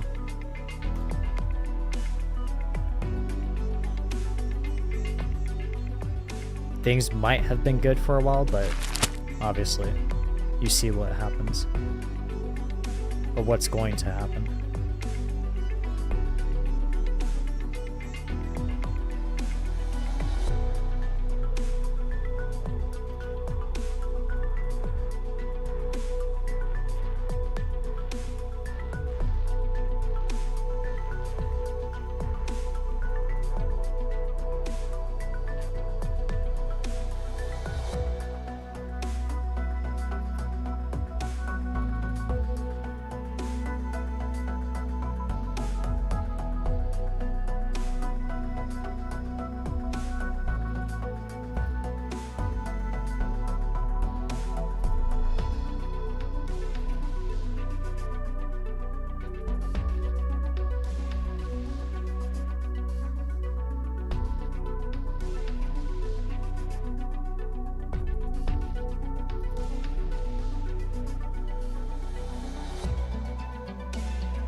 Anne Meyer curls her lips a little and measures the thickness of the stack of bills with her hand.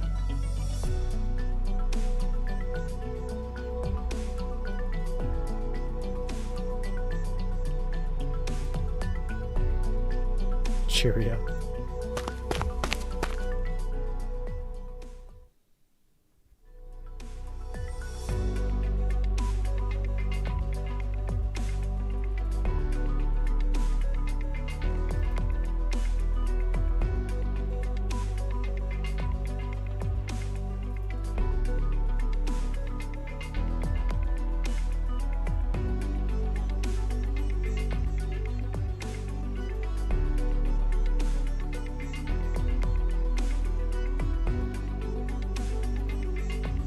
The collector's eyes briefly lights up, though his excitement doesn't last particularly long.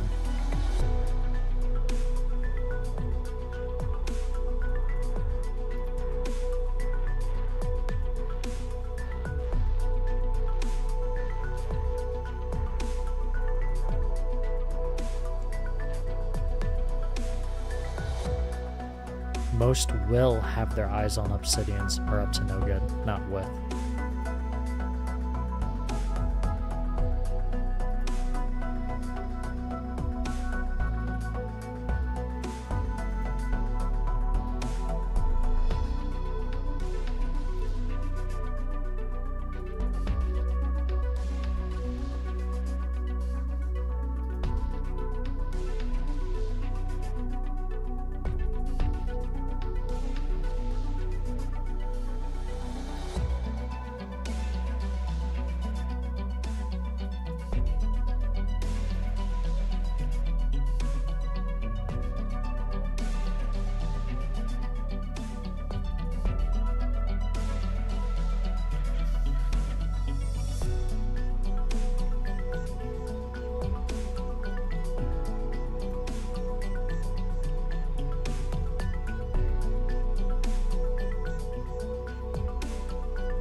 Maybe some kind of research of some sort.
Keller hides the surprised expression on her face and reaches her hand out gently to pat Adele's head.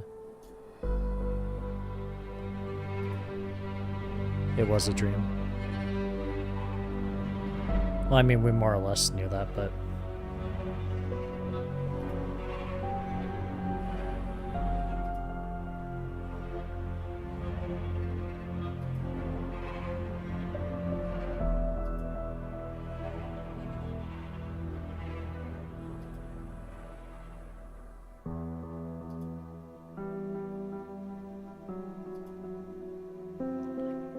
Adele sees that the elder scholar is looking at her with a worried expression. Her eyes are full of concern. During their short time together, she has never seen the stern scholar look so gentle.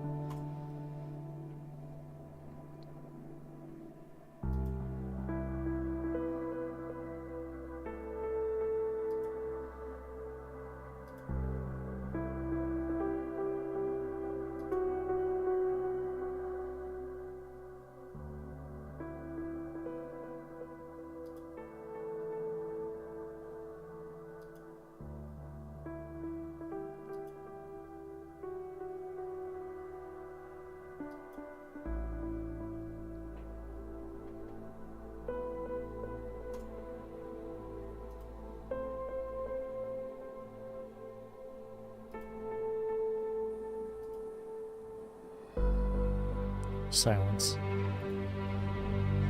Keller bites her lip, as though there is something that she wants to say, but she nonetheless swallows those words back down.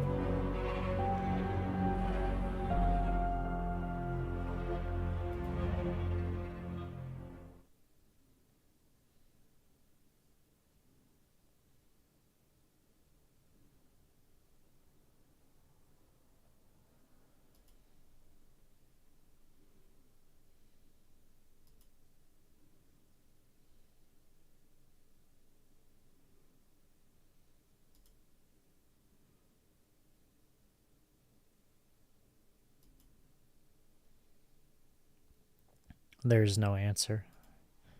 And unlike the mischievous kind of silence she got before, Adele can feel that something has truly disappeared from her side. Adele looks around the empty exhibit hall and finds the whistling rock specimen that was lost and then recovered a few days ago, sitting where it has sat, having not moved an inch.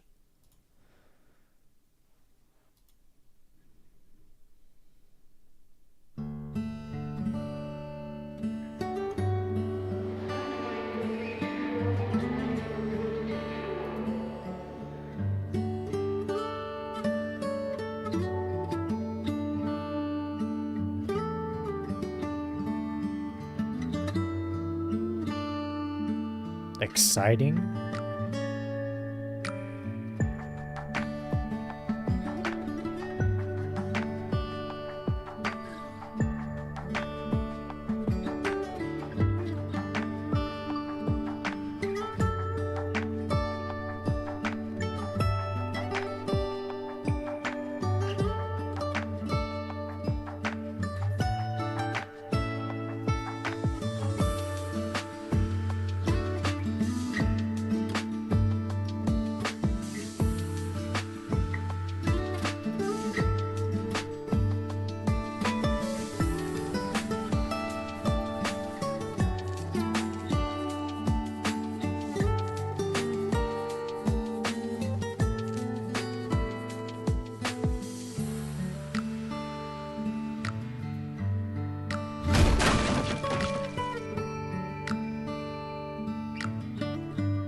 I don't know.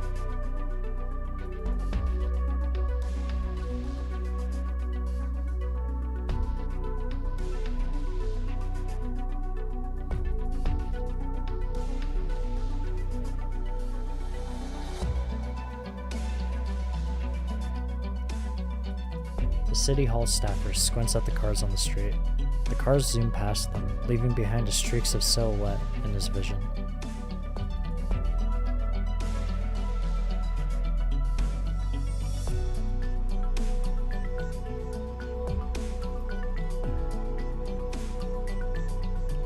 Costa taps Ennis's shoulder and sighs.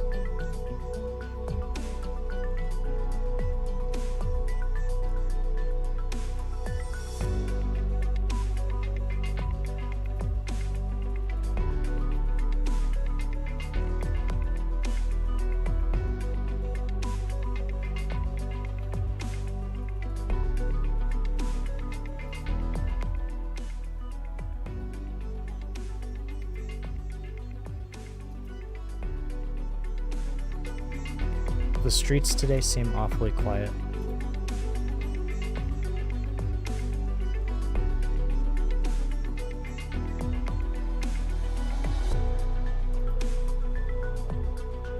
Adele tries her hardest to think back on what proof she had that all the adventures she had the past few days were real, but the harder she digs into her memories, the less believable her memories become.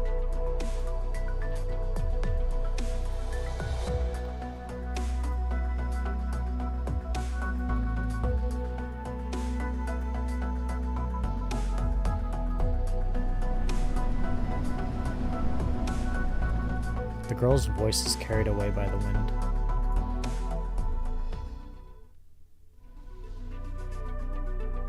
Rhodes Island. The insignia.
She might just disagree with the things and or choices that he makes, but more or less not, because that's her father.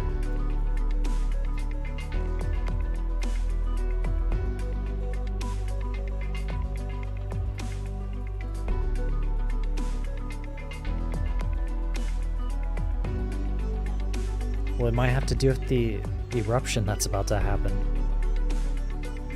Maybe them mining is causing it. And or spurring it on.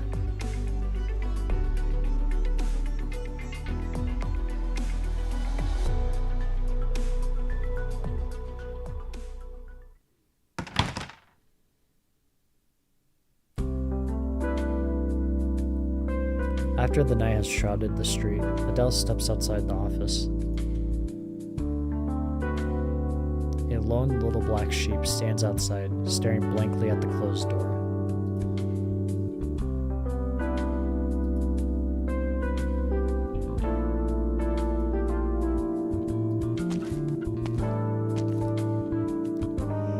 Adele goes around. Excuse me, 1 second.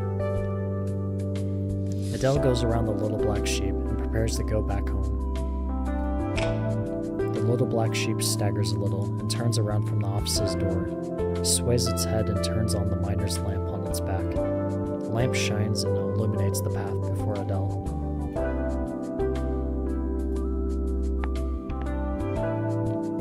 Adele takes a step forward and steps onto the shadow cast by the lamp on the sheep's back.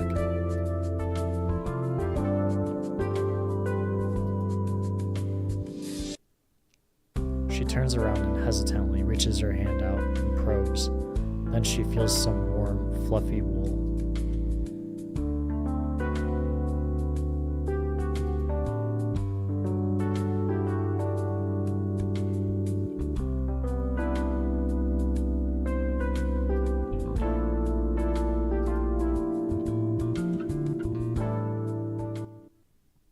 Section 6, Little Cabin in the Woods.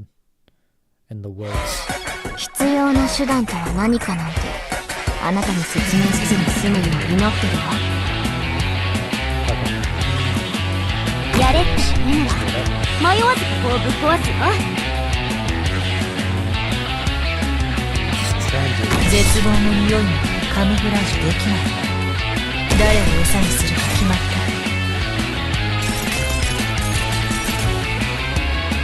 あまり待たせない。シートベルトをしっかり。ここからはメーターを切るよ。あ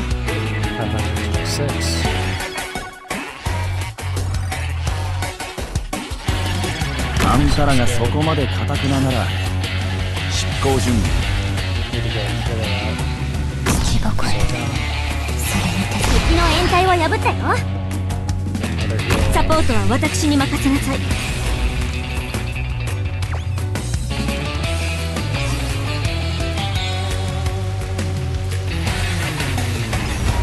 A new sheep, Fashion Street Stellar Casting attacks 3 units simultaneously when in contact with Arknights.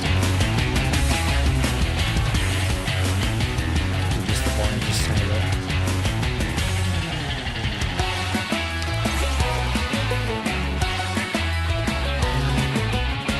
Should be fine for the moment. Let's see.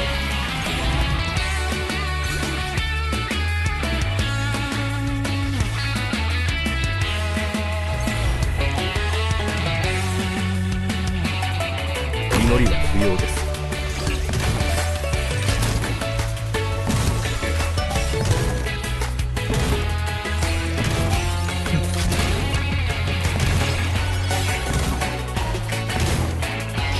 ついでにね、分かってますよ。破られた空気にもはや力はありません。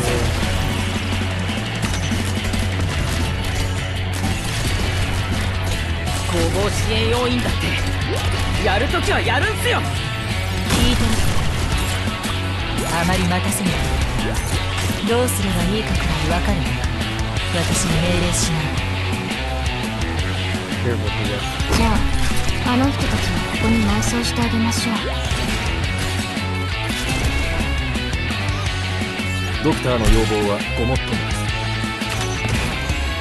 ベストなら効力が集中するエリアの推計完了。気をつけて行動しますね。強風にもなびかず。実は射撃よりも格闘の方が得意なんだ。ああ、後片付けもそっちの方が楽だしな。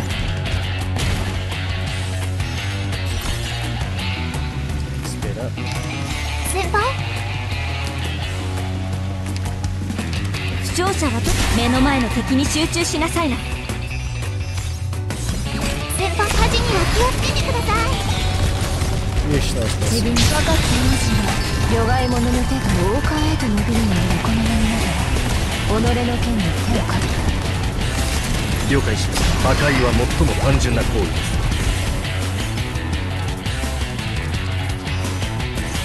す。先輩、足元を見ています。どうすればいいかくらい分かる。私に命令しない。対応した。剣を用いつとも貴様らなどやすやすと貫いてみせるわ。分かってるわ。一線を越えたらどういう末路をたどるのか考えもしてないみたいね。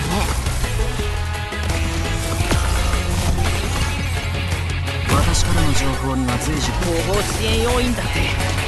やるときはやるんすよ。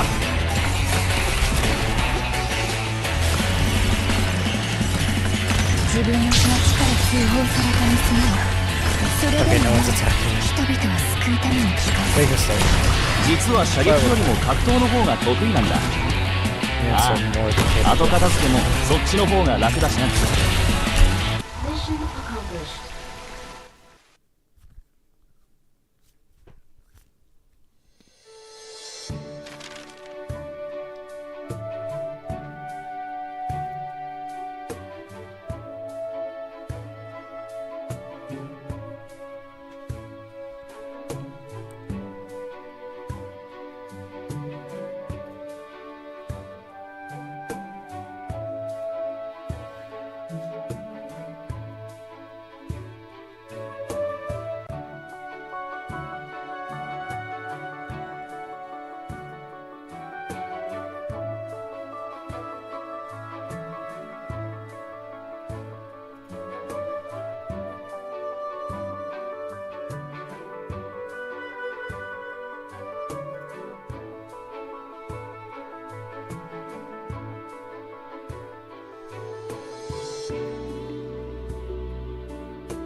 Spiral lightly knocks on the table 3 times.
Swire and Bison each take out their terminals. They take a brief look at each other before hitting their respective answer keys. It probably has to do with the volcano, if they're both receiving a call at the same time.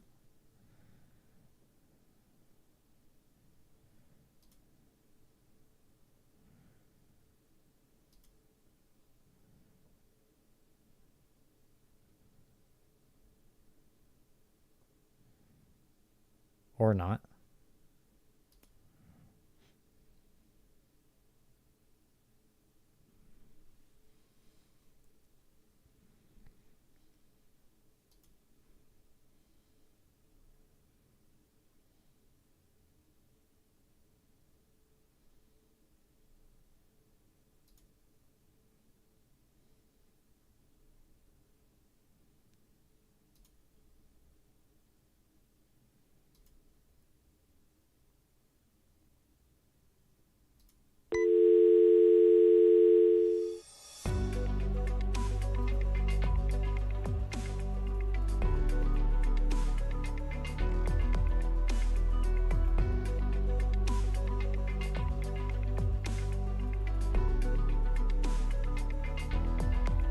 A rival company.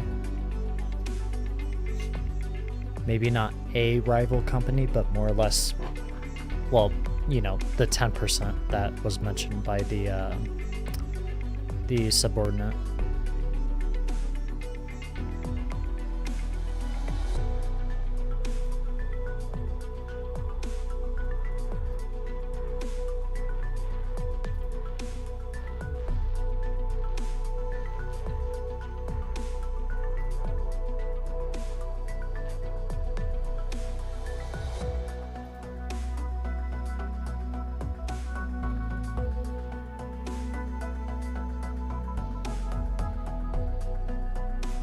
Colombian.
Health benefits. Okay.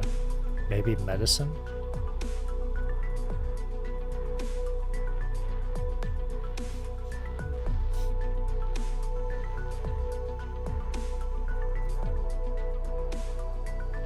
NS gestures a number with his hands.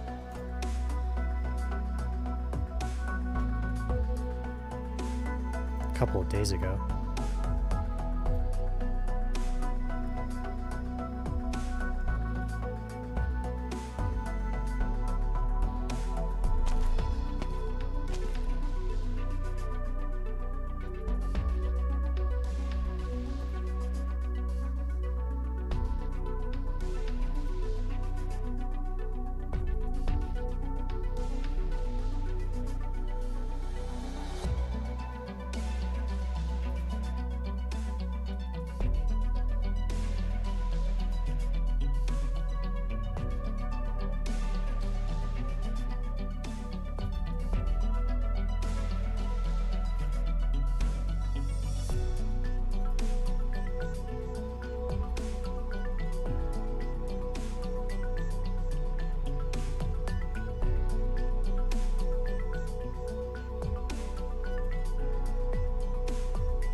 I was gonna say, maybe they don't know that Kalon is the daughter of Herman.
Barbara.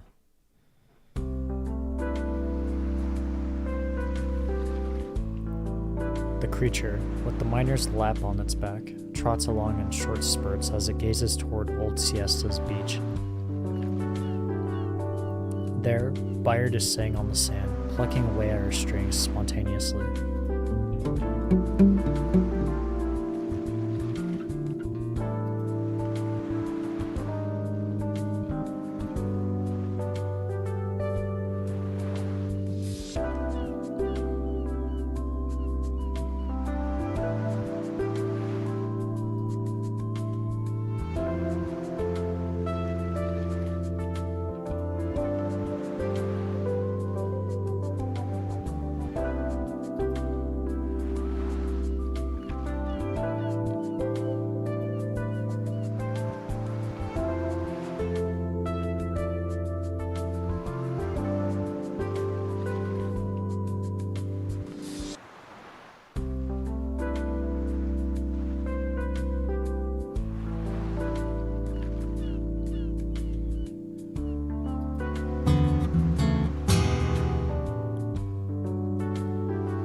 Bayard starts strumming a slow, relaxed song.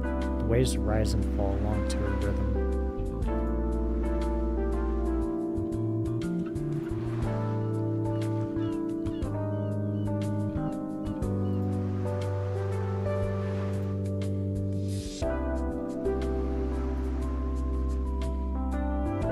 Bayard points at the steps next to them, which, logically, should be empty.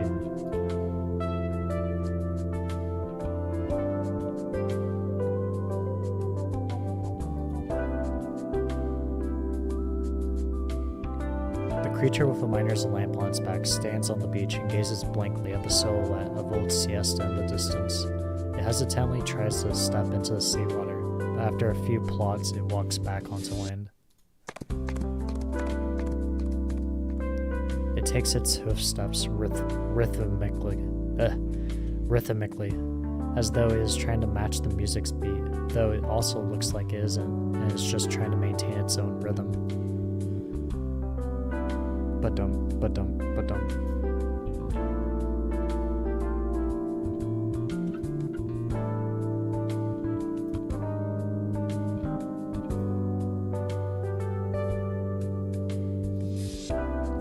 Bayard looks at the lamp on the creature's back, and the hard hat and goggles on its head.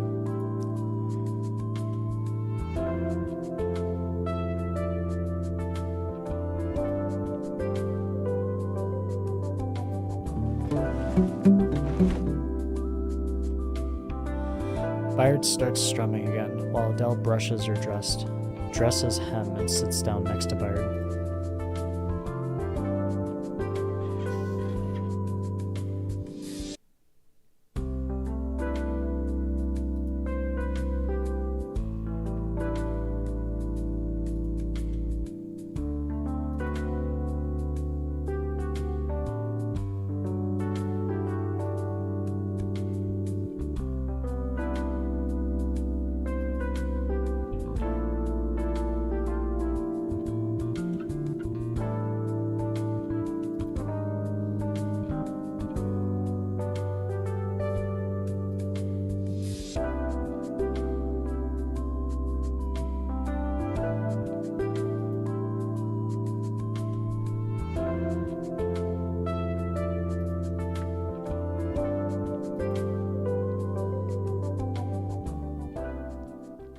ドクター、俺結構うまくやれてましたよね。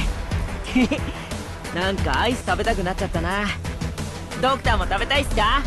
ダブルにしてもいいですよ。 Too much. もっと？じゃあ No more ト ice リプル cream. にするか。 The new theme. The second theme that I mentioned.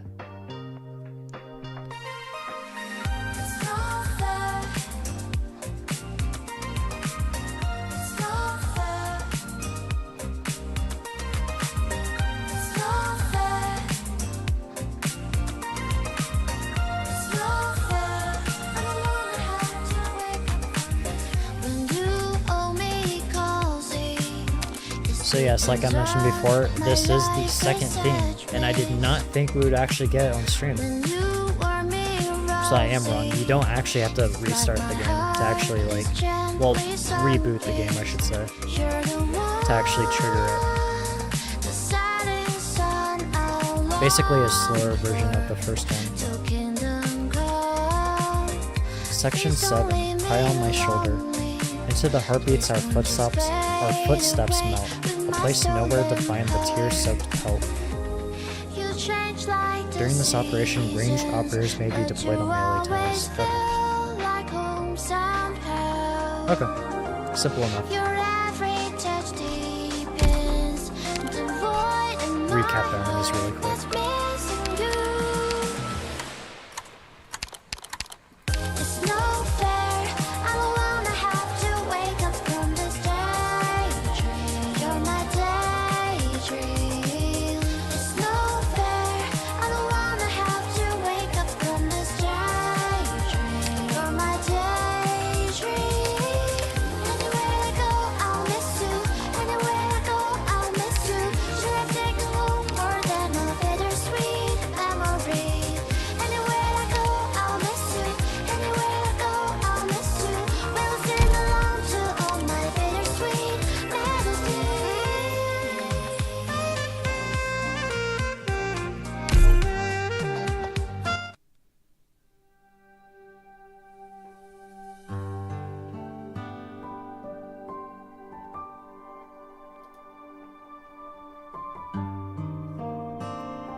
He's lost. Information collector by eating. The fluffy creature remains silent as it sniffs about, picking the next signpost to be devoured.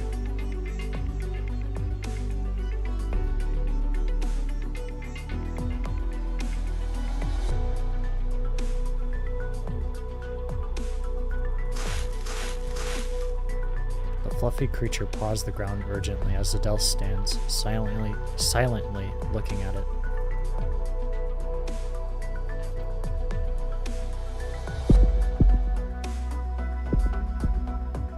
Hesitantly, it approaches Adele, pressing its head to Adele's chest as if listening to her heartbeat.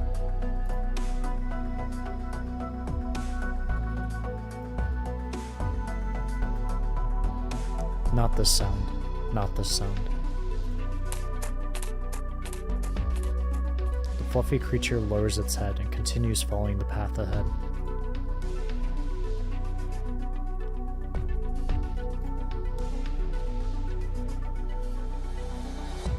The fluffy... Ugh. So many.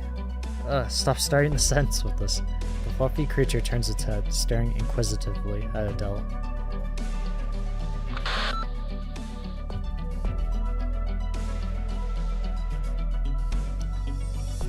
I need you to help me with some data, not to help. I need to you help me with some data. Adele looks at the expectant creature in front of her.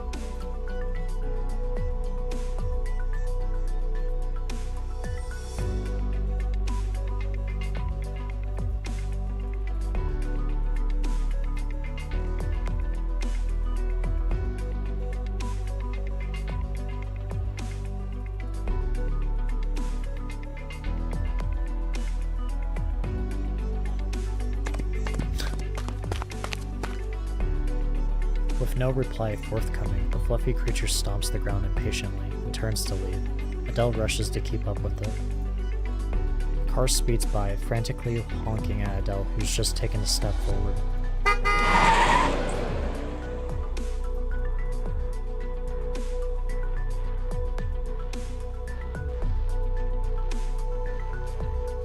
Oh wow, okay, she's here.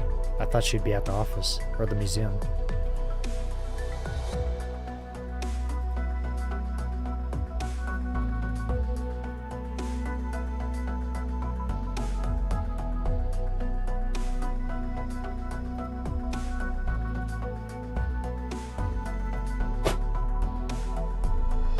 Turning its head to confirm that Adele is no longer following, the fluffy creature skips off and leaves the street.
Frustrated, Kalon feels her heart hammering in her chest, its beat pounding in her ears.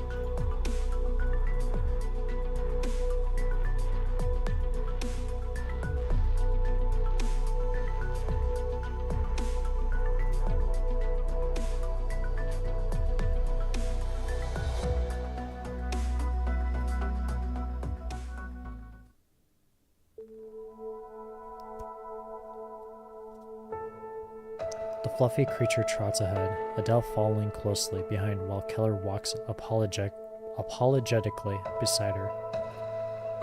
After hesitating several times, she slowly opens her mouth.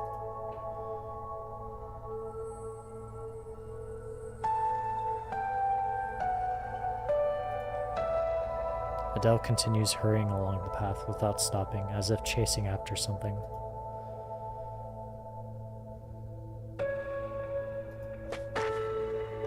Adele stops moving and squints into the distance, trying to spot the shop.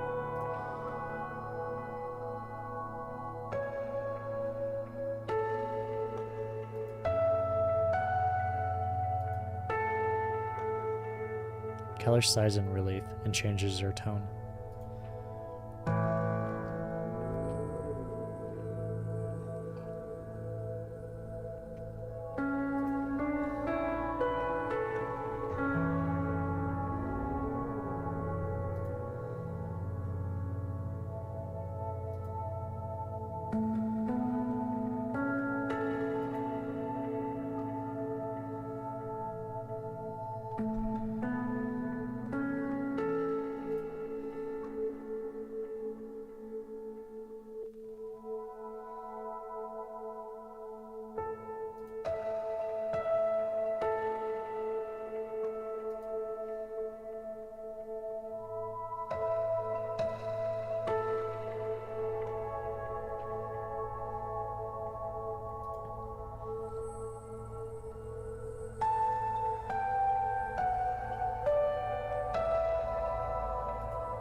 fluffy creature seems to realize something, turning its head to look Keller up and down. As if worrying for her, it butts her ankles and even tries to eat her shoe heels so that she can walk more comfortably.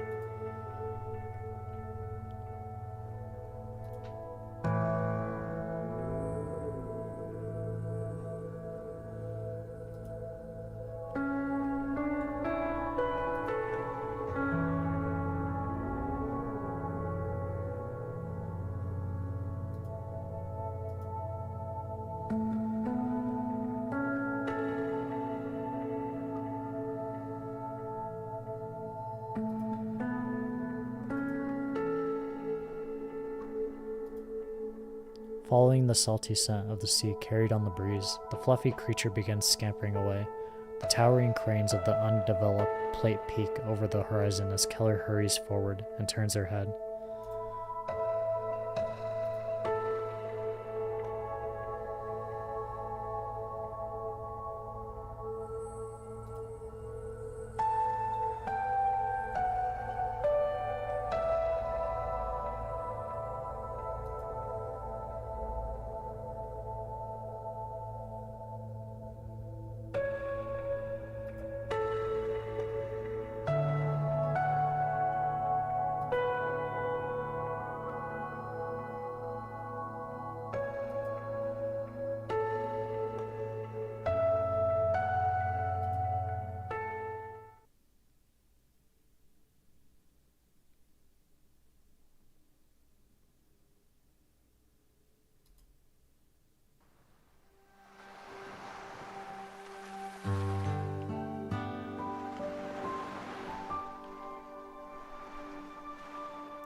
The creature carrying a miner's lamp slows down and stares blankly in the direction of the old siesta. The waves wash over the distant gravel, the surface sparkling like brilliant gems.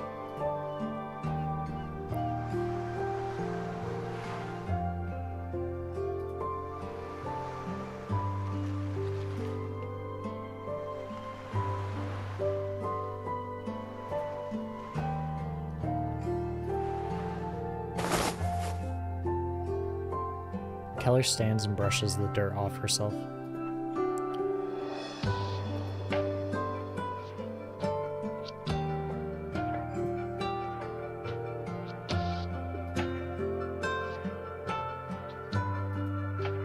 Adele glances at the creature still staring blankly at old siesta.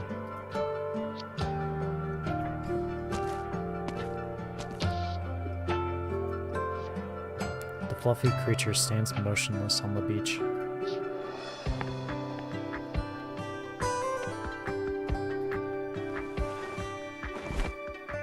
Adele sits down next to the motionless creature.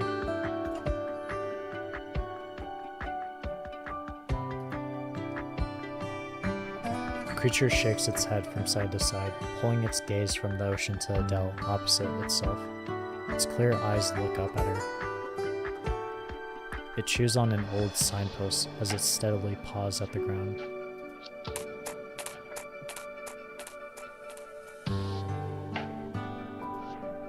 Slowly, it turns to leave the area.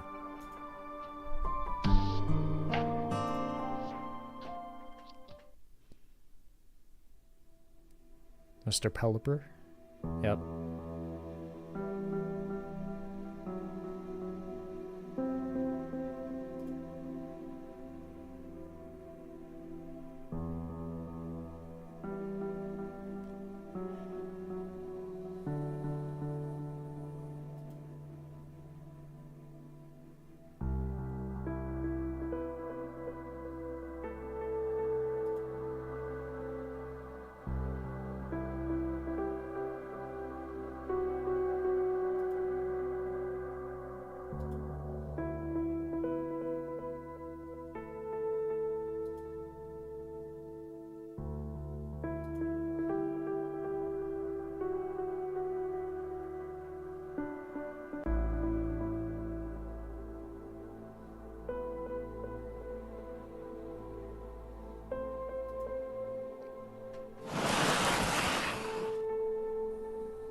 Kalon bends down and drags out 2 boxes of ore from behind the cabinet.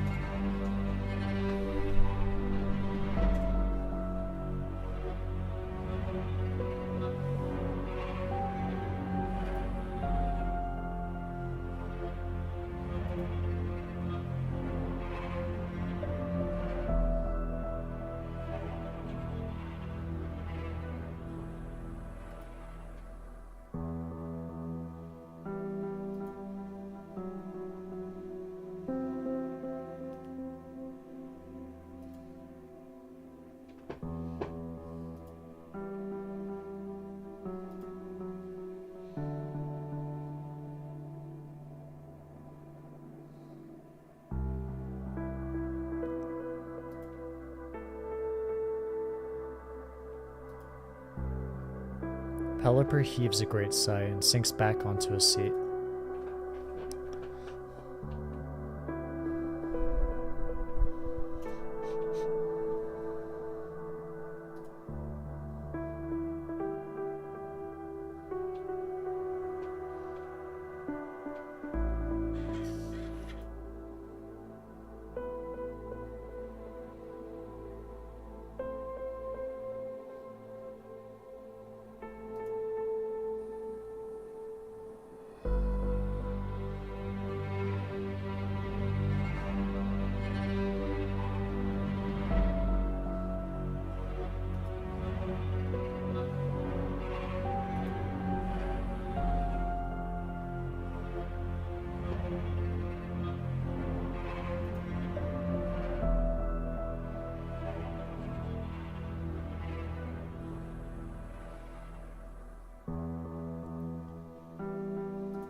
Getting increasingly agitated, Kalon feels as if her heart is about to leap out of her chest.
The lady gently caresses her pregnant belly, feeling the little heartbeat of the life growing peacefully inside.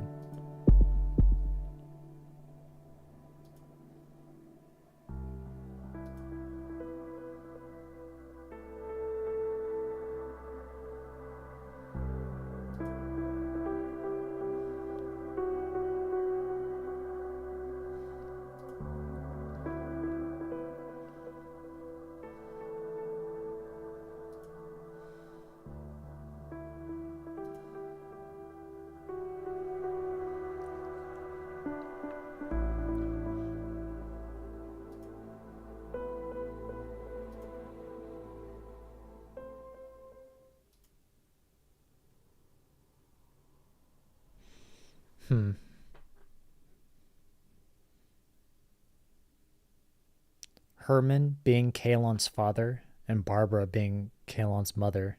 Herman being the mayor and, well, I mean the wife literally working in the mines is interesting.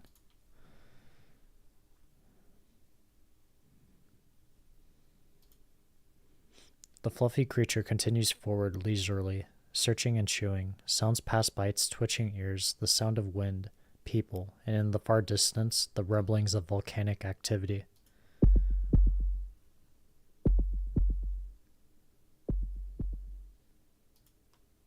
Sounds like sparking thunder resound in its ears, overwhelming sounds of geologic activity and flowing magma.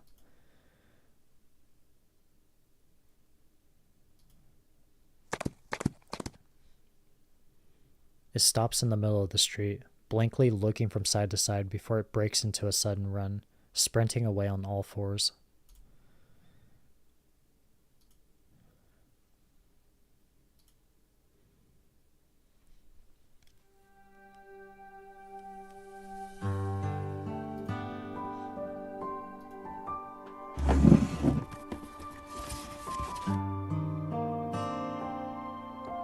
Standing on a chair, Pelipper retrieves a delicate box from the top cabinet. Behind the glass cover, a large, uncut geode lays there, obsidian crystals sparkling. I don't know what a geode is.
The sound is coming from a lady, her chest heaving from agitation. The heart is beating. With each beat, it transports blood across all four limbs. It carries nutrition from the mother's body all the way to the slumbering little infant. A tiny little heartbeat has grown up.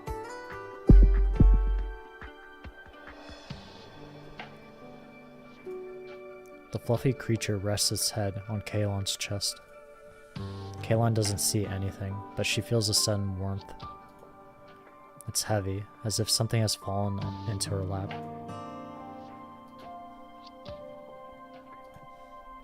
Kalon suddenly feels as if she can see something growing heavier in her lap.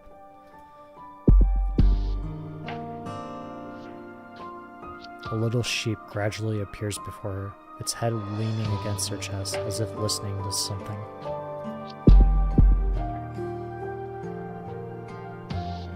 Kalon's heart is beating violently, making thundering sounds that only she and the little sheep can hear. She sees the little sheep lightly nose the geode before bumping her forehead with its own.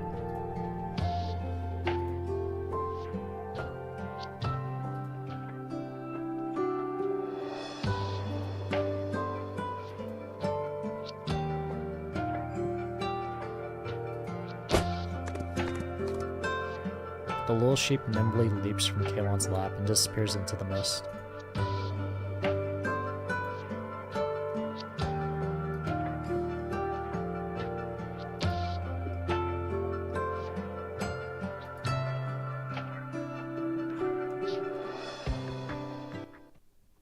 Section 7. Cry on my shoulder. みんな、構造図は持った？事故多発エリアには気をつけてね。Okay. Mm.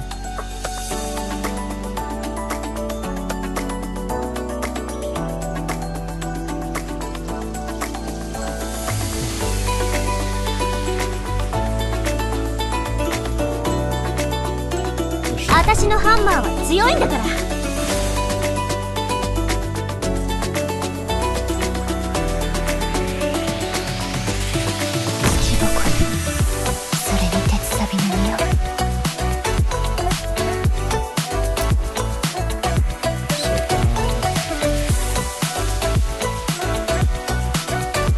皆さん、暴力集中するエリアの推計完了。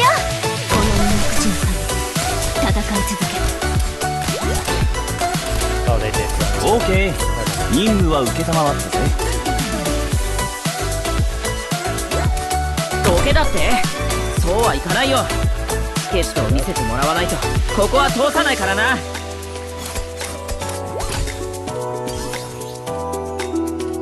怪我人はいない。私ならここに。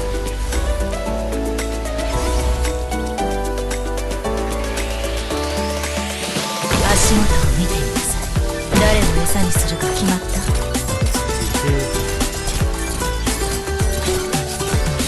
オーダーは全部了解したよ。オーダーは全部了解したよ。荒波にも蝕まれず。祈りは不要です。ベストな立案効力が集中するエリアの推計完了。あまり待たせないで。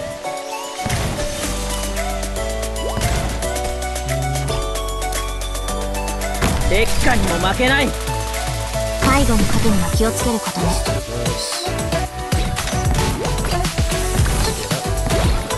了解しました。破滅は最もありがちだ。分かってるわ。今さら話し合おうだなんてちょっと。街から通報。戦いだけに気を取られないで。怪我してるよ。後方支援要員だって。やるときはやるんすよ。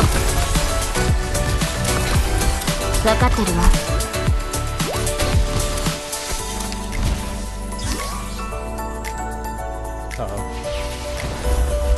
Oh, what's this? Maybe not.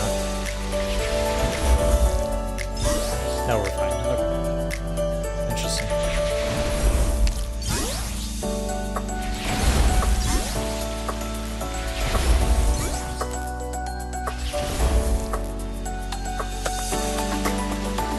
「ビクトリアがぶっ倒してきた敵と比べたらこの雑魚ども弱すぎだろ。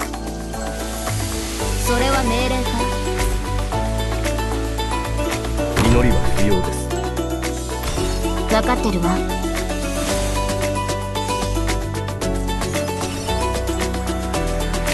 指示は結構よ。負傷者はどこかしら？分かって砕け散れ。了解し、目標を確認して。目の前の敵に集中しなさいな。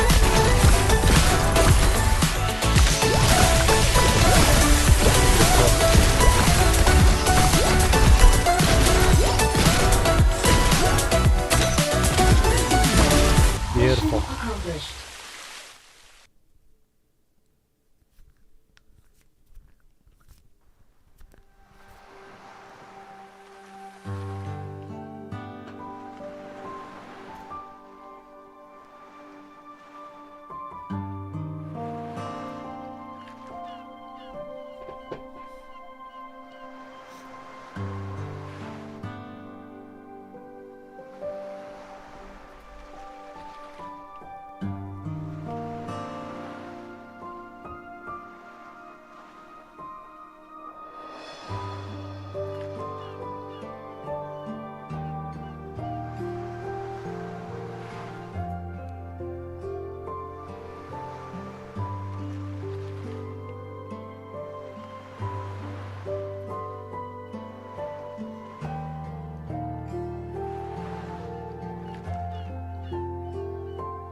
He's taken aback.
Yep, coworker.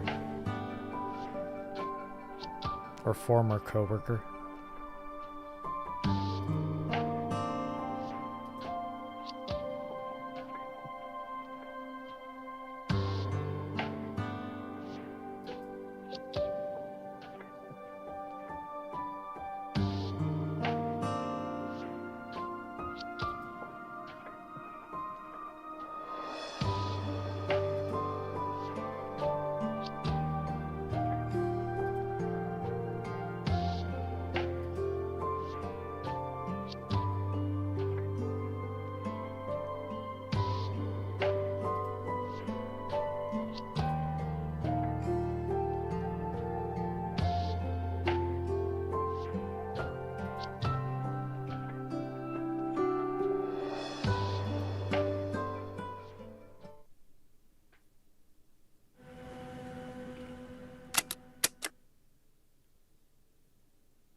Live video feed.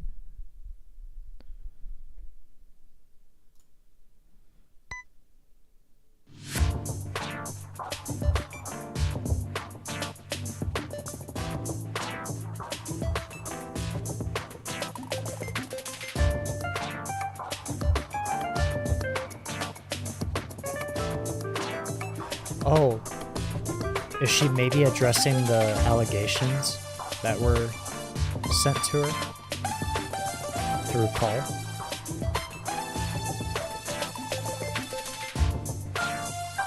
Or unless this is like a message back home.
Okay.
Okay, the Chamber of Commerce. That's very big. As far as like in the government kind of way.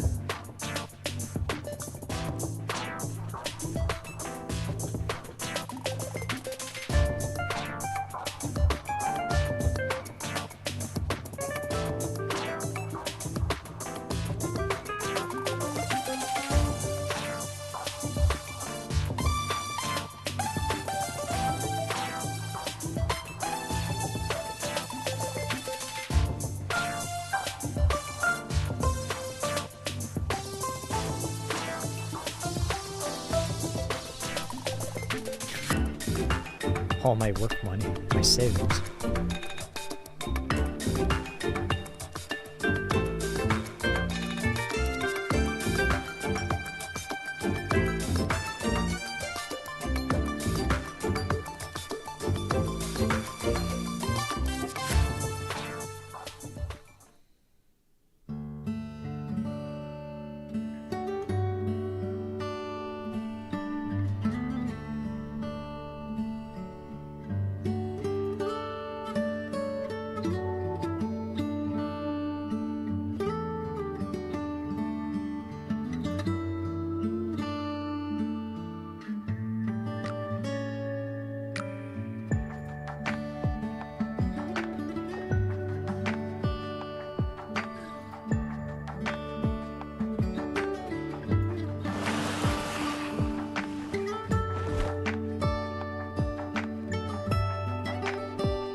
People celebrating.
say you're missing out on the fireworks. The booze?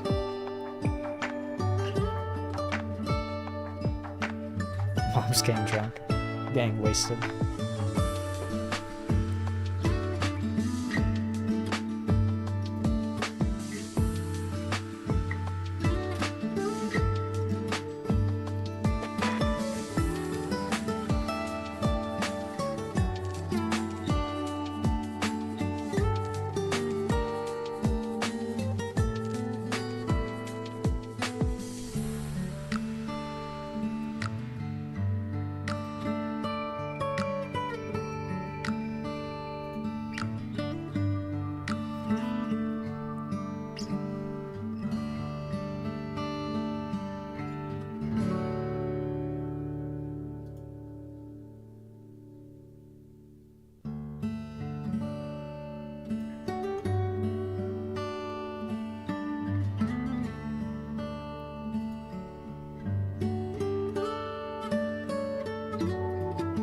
I was gonna say, we still have not seen Emperor at all.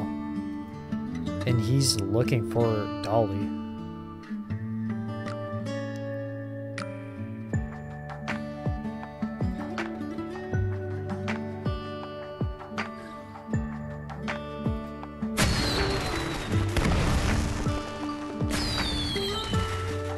Some fireworks suddenly explode a little distance away. The sky is not yet dark, and the smoke leaves a long trail. The children who sneakily set off the fireworks run away laughing, followed by their parents, laughing as they scold their children.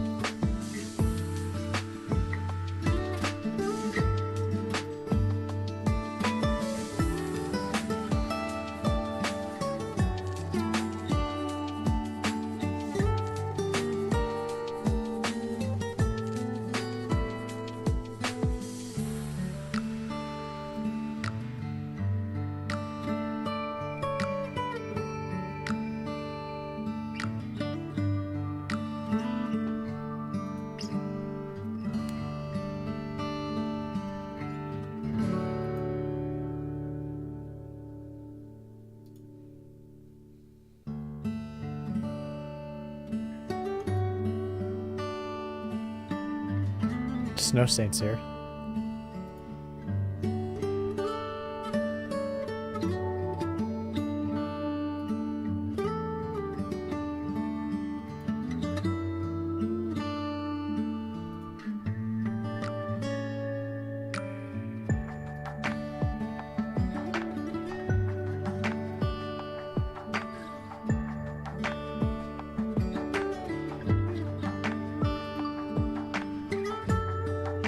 Two of them stand on the barrens, looking toward the sea. They can vaguely make out the shadows of some volcanoes.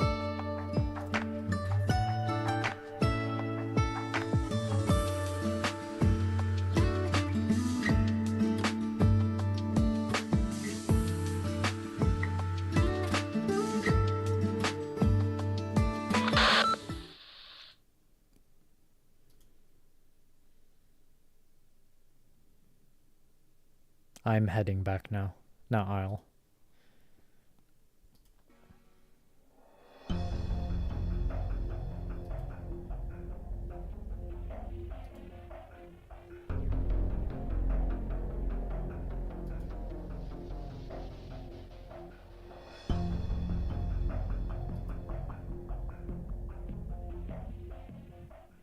任務完了。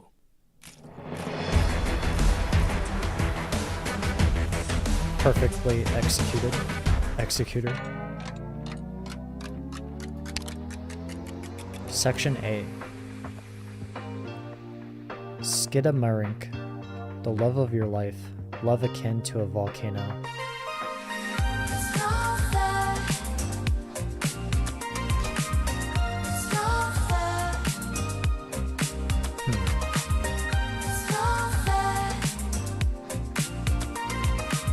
Okay. Obviously this is going to be the boss stage.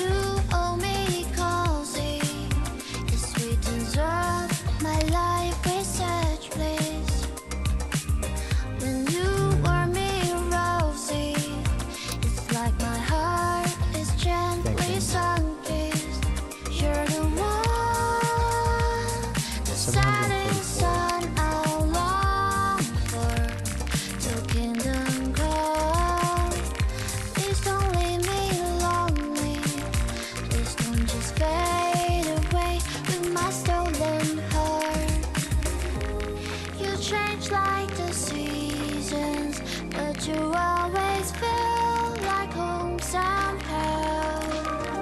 Come on, almost there.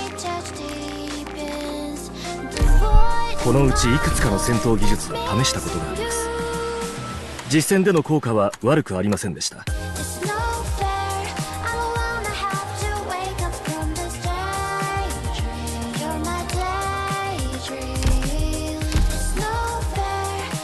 Alright, section 8.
Head there?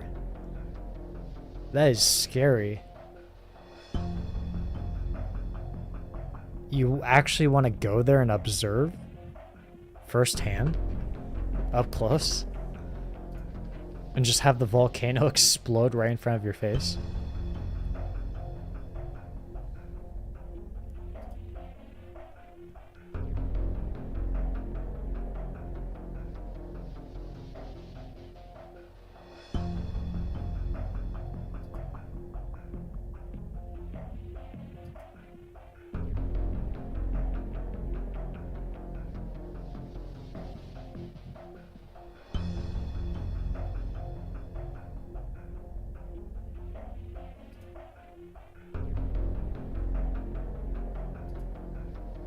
The girl's voice is quiet, and her body is trembling ever so slightly.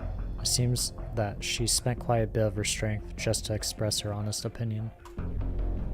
Keller appears a little dazed. How could a sacrifice like that be meaningful?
The shop owner strums the guitar, and the voices of the crowd romping around can be heard from afar.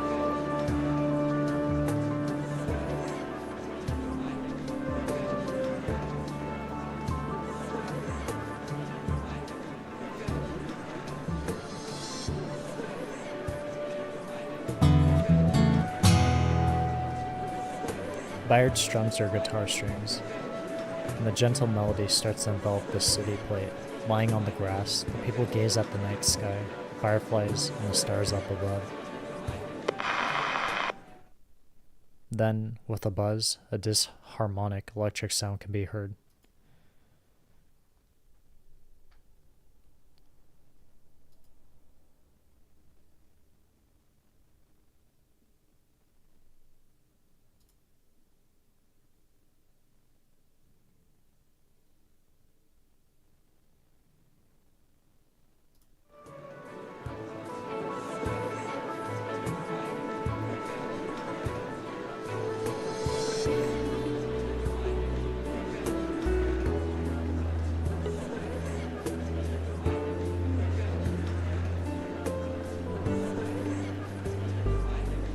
The shop owner stops playing and looks at his partner. The oil fumes originating from the barbecue have yet to dissipate. Her face is still tinted red from the joy that has yet to fade. She regretfully puts down her barbecue skewers.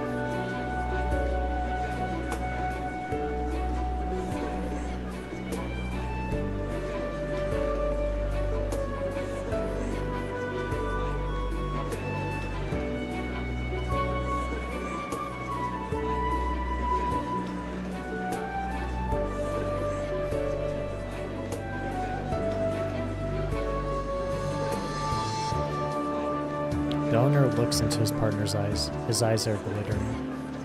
Suddenly, she starts laughing.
Is it the construction worker sheep?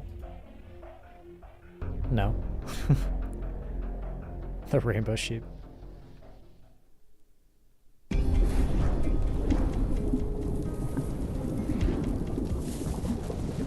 The transport is parked at the foot of the mountain. The once familiar mountain range now sports a completely different appearance. The flora on the mountain has withered long ago, and the rugged rockscapes now look taller than ever. With the sun gradually setting, a dark shadow is draped over the two researchers' minds.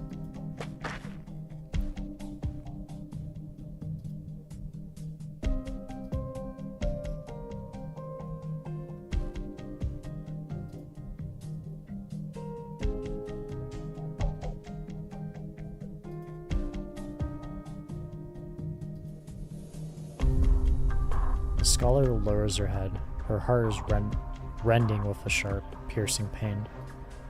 Just who is the terrified one? The volcano is right in front of her, but she cannot bring herself to take a single step forward.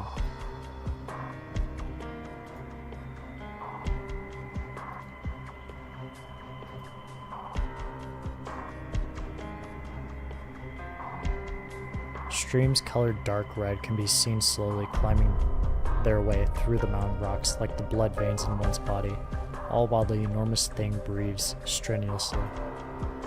From the earth's core to this cliff, they flowed through the ages, enduring an intense heat and utter silence. This path seems to not be nearly as long as Adele had imagined. With the strength she has, she can still climb onto this mountain. But this path also seems to be much longer than she had imagined. It's long enough for her memories to be rinsed countless of times at the bottom of her heart.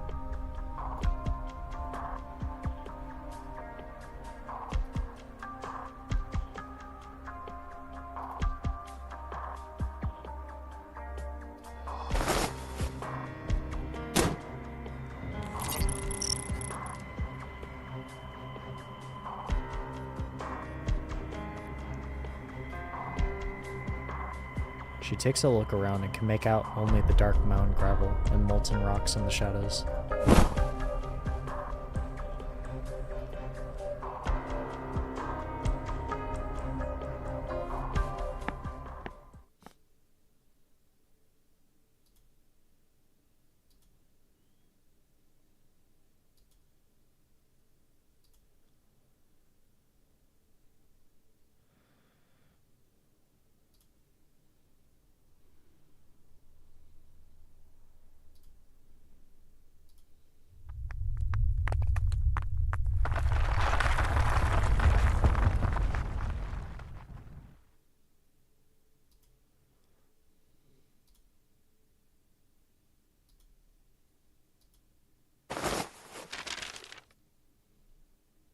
The man, still out of breath, is trembling.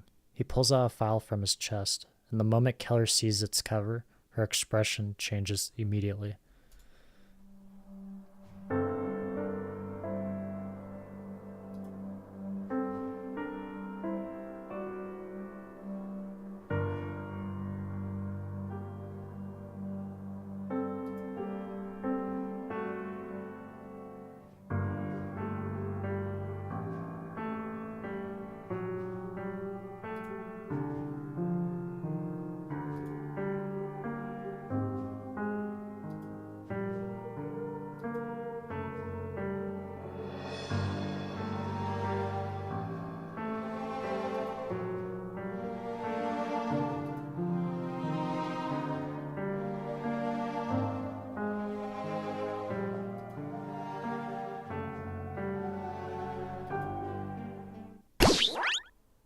Dolly?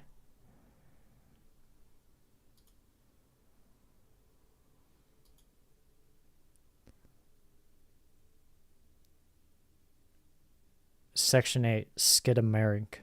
I guess we're... 先輩、私たちのことは気にせず、全体の指揮に専念してください。 I guess we're just getting into it. Okay.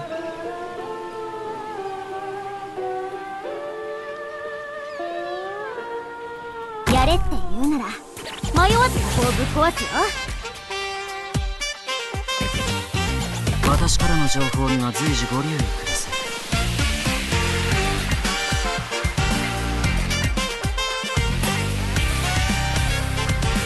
恐怖は隠せない。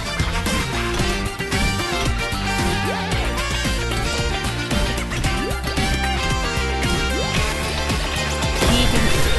オーダーは構造は安定してるから安心して。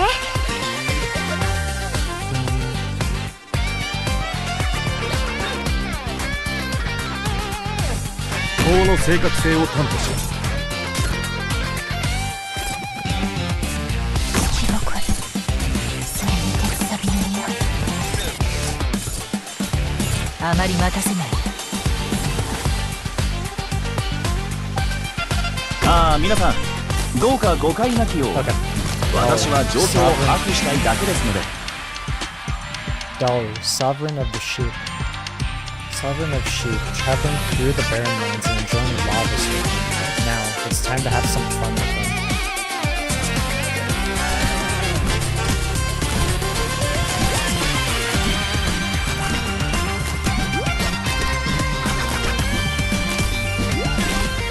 Oh wow, they made it. Actually no. No, it should be ちょっ fine. くら武器を調整して。糸がこうも顔に出るのは感心しません。介入した。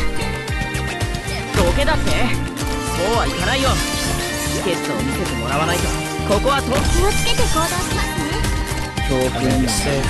It's こ fine. こは絶対守る。 Oh, is it fine? ついでに持っていく。 This might be a little 刃 awkward. が振り上げられ Thanks. 遺族の愛を得られると彼は信じていなかった。誰 No. ちょっくら武器を調整して悲鳴を上げる時間を作ってやるからな。先行ってて。俺のことなら心配いらないよ。これでも They are really ライフ taking セ the ーバーの damage. 資格を持ってるんでね。 I know it's due to the environment, but still, I'm actually surprised. Here we go.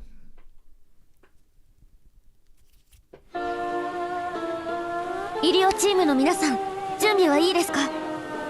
作戦開始後もフローに従って行動してくださいね。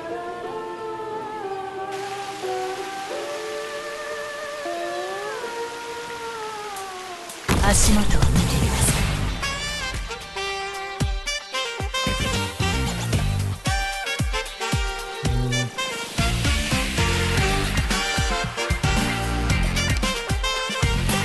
私からの情報。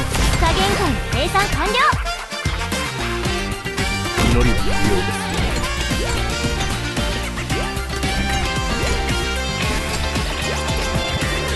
誰かに気づく前にあなたの下に影が沈むや。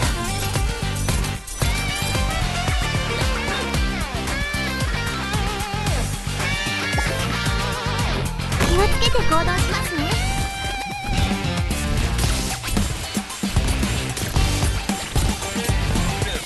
どうすればいいかくらいわかるわ。私に命令しない。 Make sure we get healers up. 怪我人はおとなしくしていなさい。 Yeah, he's in 火事には気をつけてください。分かっていますが、両替者の手が王冠へと伸びるのを横目に見ながら slow it down. 己 Just の a 剣 little に手をかけた。 bit. Should have done this earlier, it's fine. ベスト敵の延滞は視線の動き一つに価値があるんです。介入した。なんだ。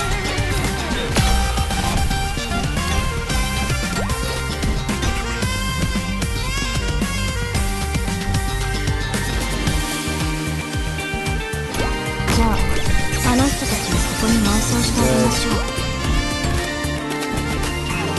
誰かが気づく前にあなたの下に影が Not 沈 sure what's going on.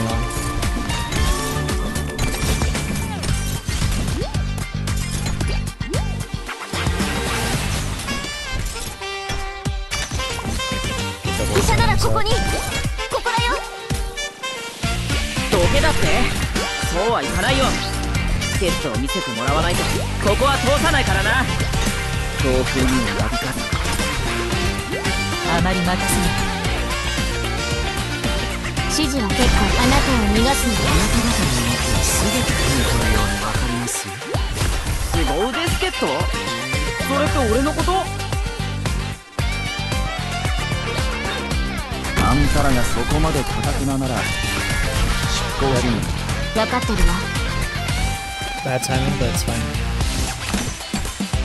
Come on, break it.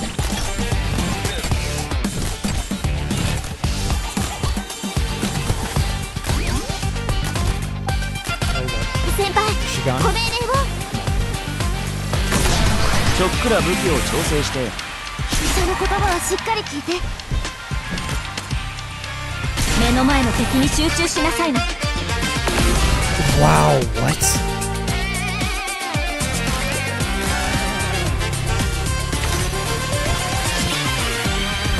誰かが気づく前にあなたの下に影に沈めてあげる。自分の断絶にこれでどうです？ちょっくら武器を調整して悲鳴を上げる時間を作ってやるからな。 Just some damage.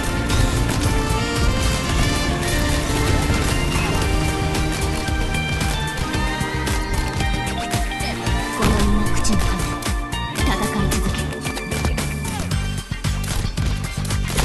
ちょっくら武器を調整して悲鳴を上げる時間を作ってやるからな。何？先輩、 Remove ご命 that 令を。 earlier.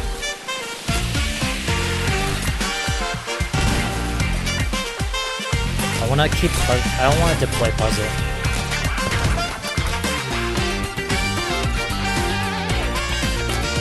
Same thing with where I fight her.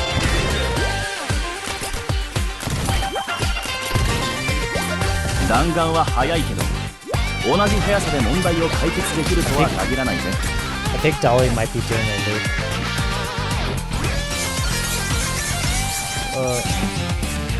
Big damage. 指示は結構よ。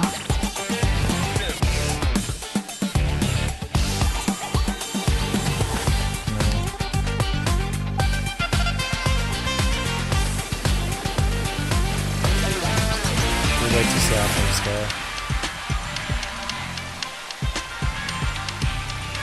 Oh, I forgot. I was like, where's Irons? I completely forgot. My fault. Here we go.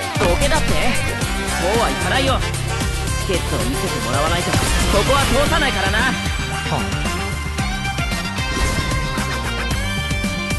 私のハンマーは強いんだから。怪我人はいない。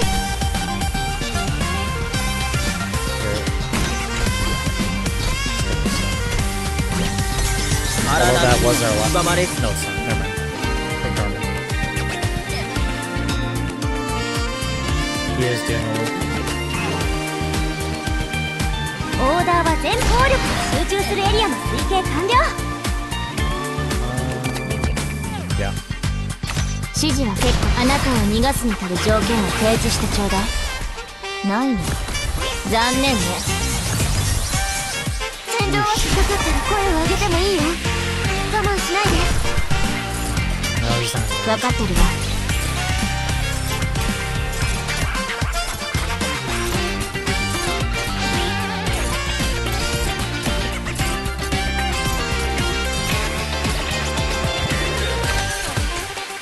No, no, no one's doing it.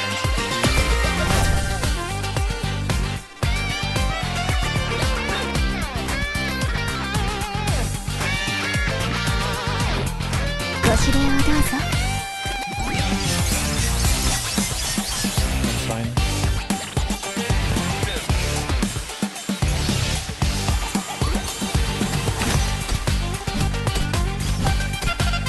No. 強風にもなびかず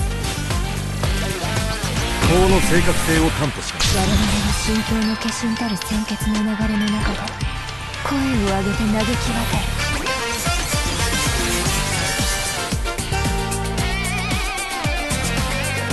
気をつけて行動しますね。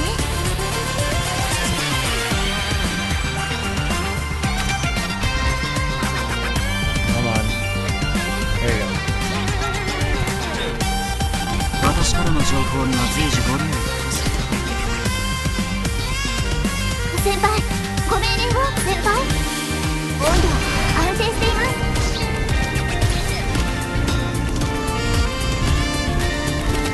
情報戦はすでに始まっています。情報戦はすでに始まっている。恐怖と隠さない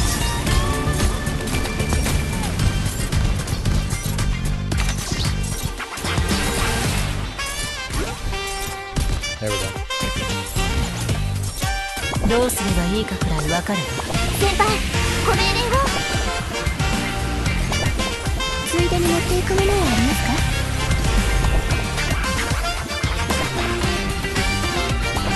この身の口にかけ戦い続け。 See what we can do.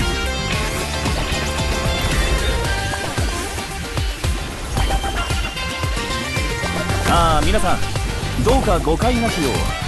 私は状況を把握したいだけですので。分かってるわ。分かってるわ。砕け散れ。剣を用いずとも貴様らなどやすやすと貫いてみせるわ。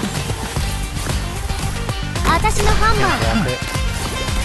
今の状況にはこれが良いかしら。 Oh, we can stun it somewhat.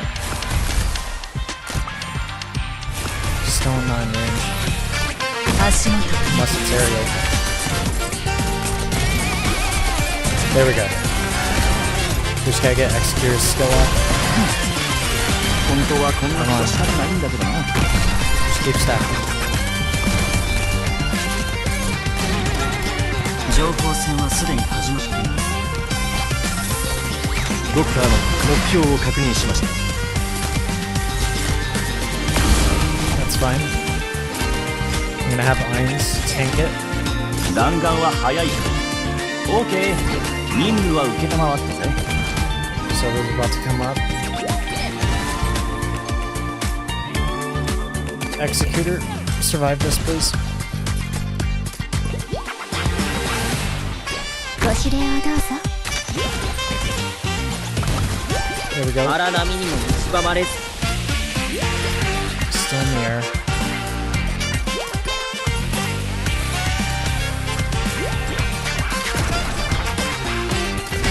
自分の目で確かめさせてください。ついでに持っていくものはありますか？早急に相手側の邪気。町から追放された娘は Fine. それでもな人々を救うために帰還する。 If we can get Adele 荒 out, 波にも that'd be 蝕まれ great. ず。気をつけて行動しますね。指示は結構よ。 Nope, he's gone. Good. Oh, we did it. 荒波にも蝕まれず。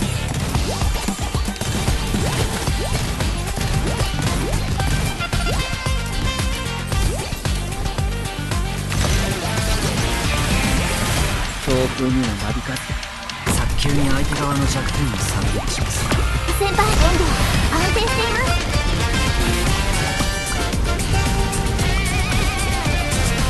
どうすればいいか。先輩、 I keep forgetting to get rid of Ainz.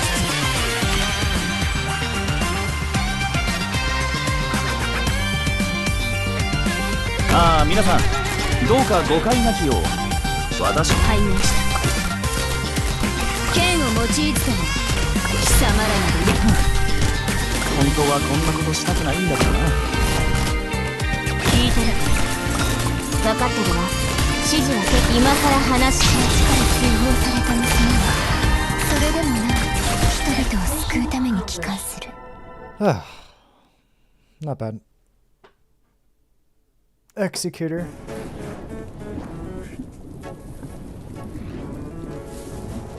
Surfing the lava?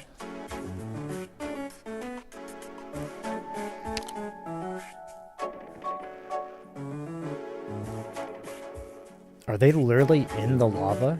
It looks like some sheep are actually just laying on it.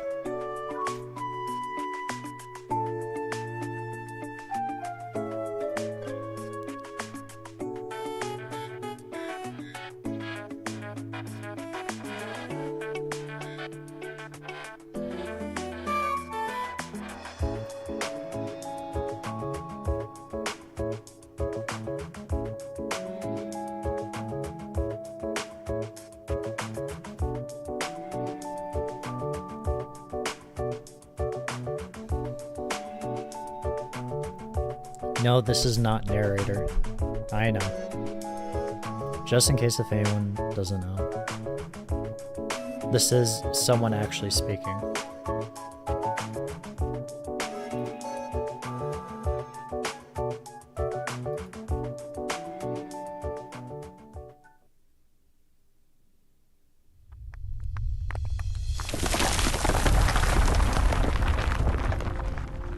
Alright, here's the narrator.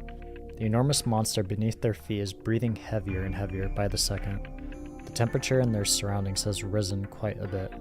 The lava spewed out from the volcano's crater rapidly cools and turns into rocks that come rolling down.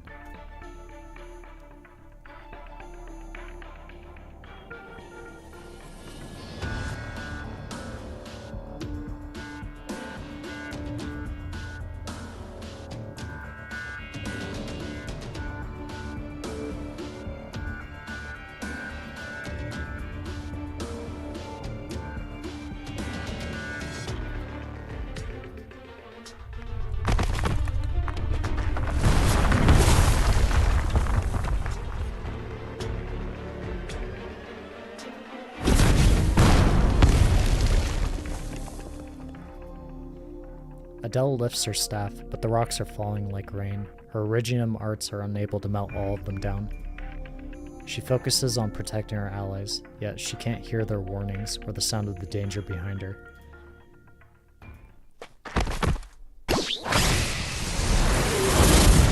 Okay, Dolly?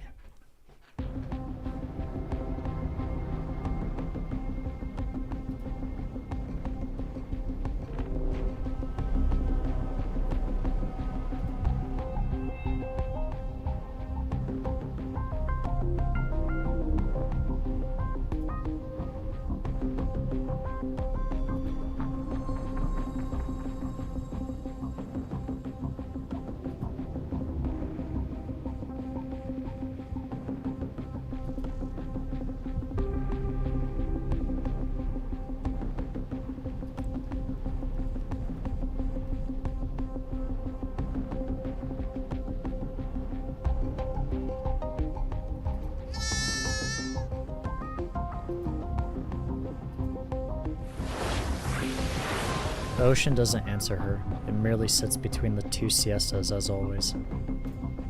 Suddenly, the girl notices that the calm, quiet shoreline has gone closer to her at some point. The seawater gradually drowned the dry surface and has reached her feet.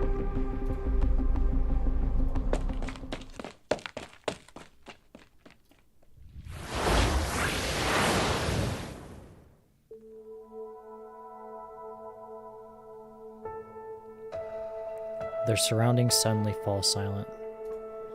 The bubbling lava, the falling rocks, all of it are suddenly without sound whatsoever, as though time itself has ground to a halt. Adele isn't sure if it is her hearing aids that have failed, or that she has once again fallen into a dream. I completely forgot she has a hearing aid.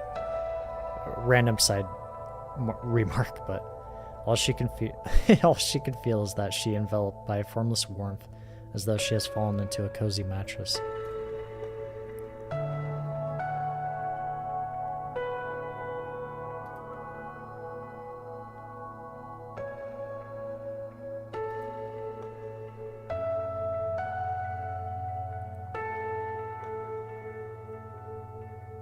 Very good questions, by the way, Adele. Did you cause the anomaly?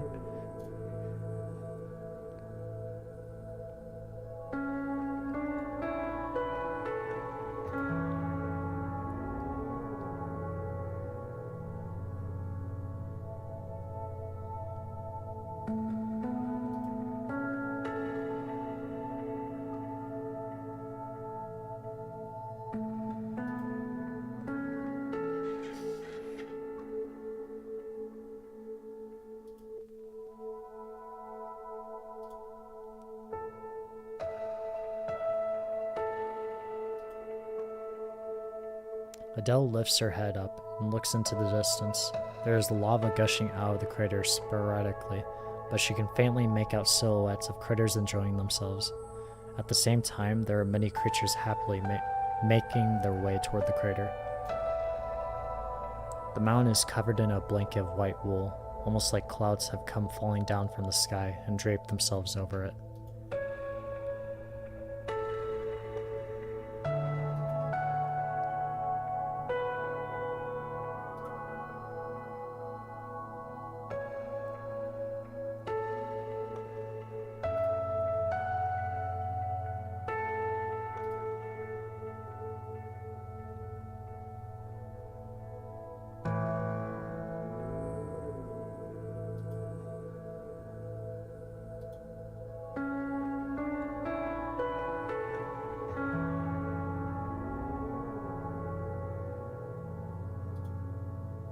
Just then, another scar appears on her old, tattered protective gear.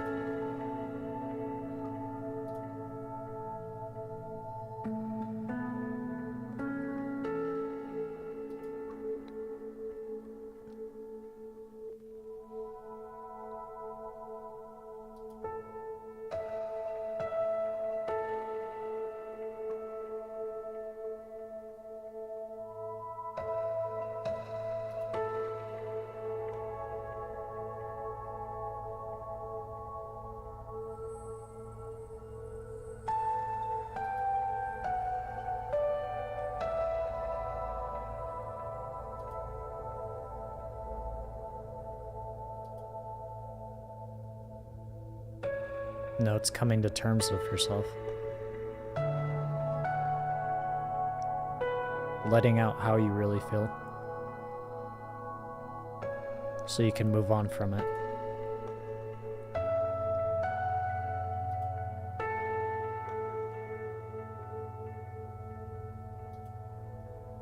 Well, who do you think his two friends are?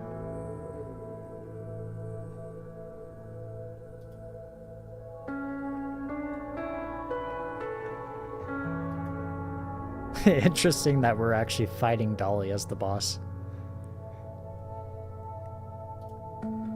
A little girl always earnestly reading her books in that tiny little spire. As the child of two genius academics, many had high expectations of her. She was seen as a gifted caster and scholar. Outstanding, remarkably talented individuals like her are always burdened with achieving results to match their talent. Even if they are inflicted with an incurable disease, they are seen by others as a tenacious role model.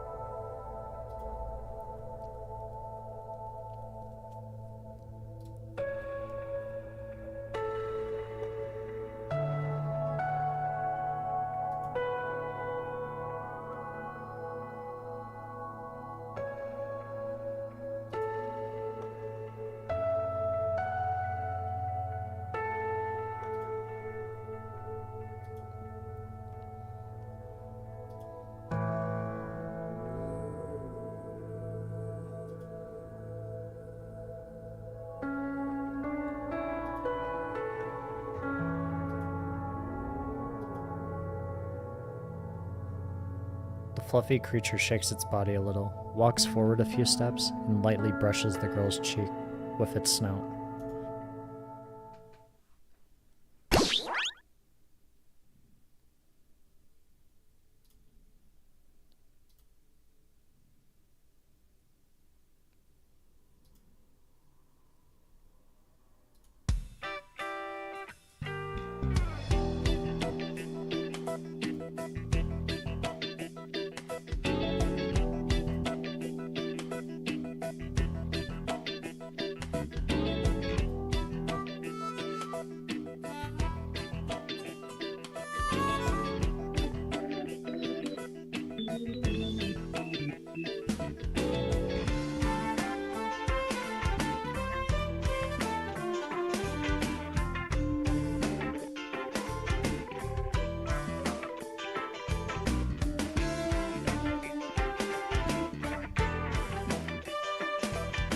On the same volcano that's about to erupt.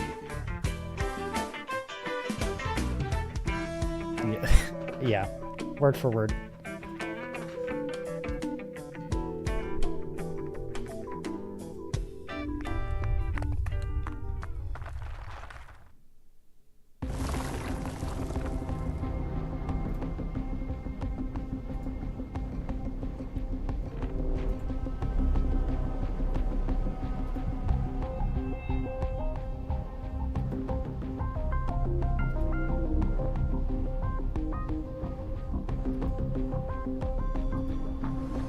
The seawater has risen above their souls, making it difficult to even walk. At first, the waves were just a hazy line at the far reach of their vision, but in just the blink of an eye, they were right here in front of them. Ennis tightly clutches his sister as the waves beat against his less than robust back, causing him to stagger. Another, taller wave is approaching them.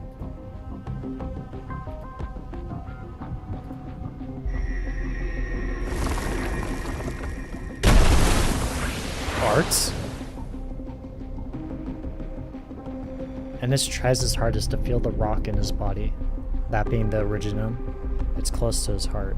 Every time his heart beats, he can feel its hard texture. A rock the size of a man rises from the ground in front of the siblings and immediately crumbles, just barely withstanding the crashing of the wave. There's an intense pain in his chest.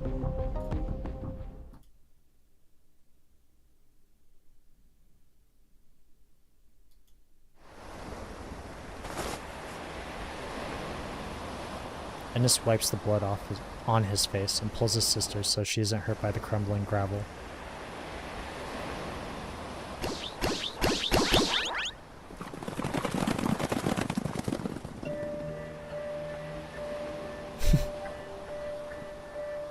One, two. Seemingly formed by the white waves, a countless number of fluffy creatures rush toward them from the coast. They stack together and form a wall, or more precisely, a dam. The waves clash against the furry dam, completely absorbed by it the very next second.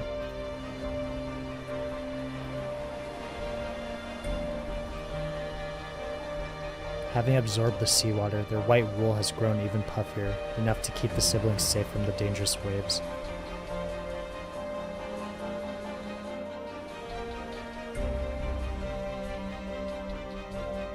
After who knows how long, the ground has finally stopped shaking, and the waves gradually start to calm.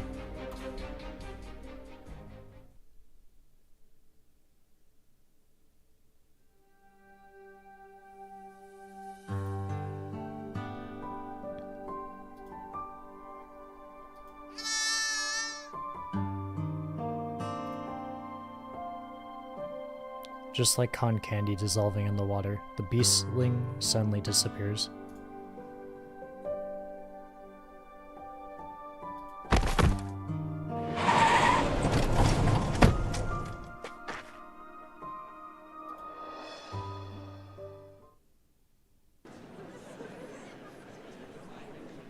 The night deepens, and at some point in time, the bustling crowd's clamor gradually started to fade. Someone has taken out a guitar and started playing a gentle melody. Almost like some kind of tacit understanding, everyone looks in the same direction. A pillar of smoke gradually rises from the volcano's caldera, followed by spews of dark red and ash gray. The ground is trembling slightly underneath their feet.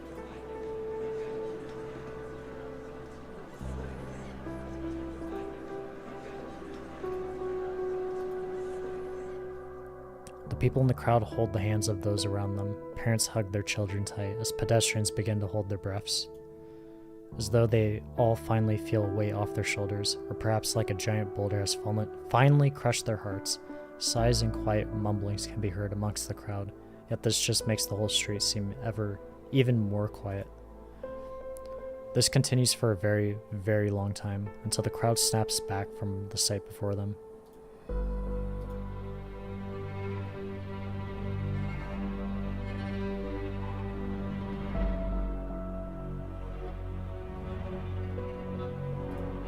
The flowers Dolly mentioned.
Poor Snow City.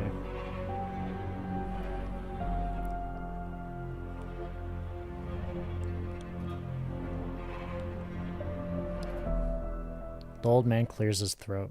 His beard slightly twitches as though he remembers something and starts singing a song stiltedly.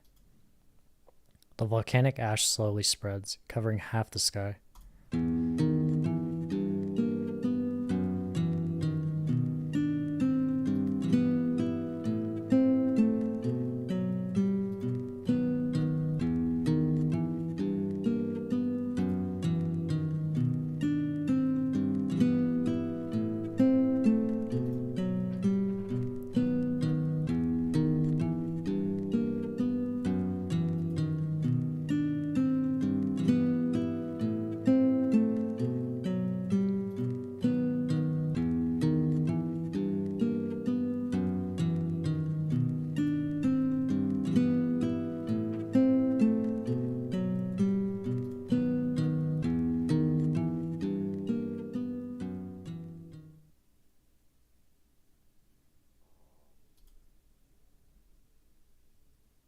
She's here. The bodyguard.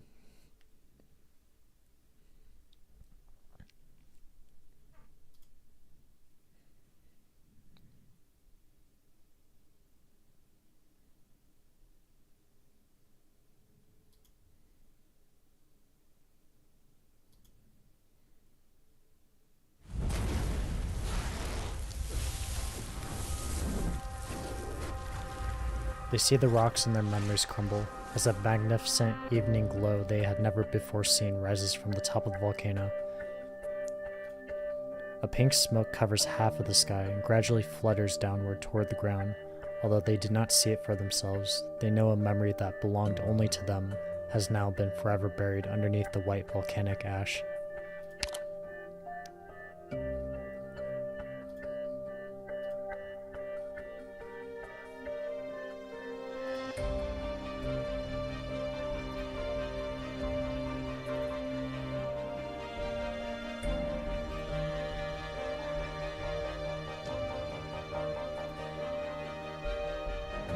Sweet, peaceful... No. Narrator, you're not up.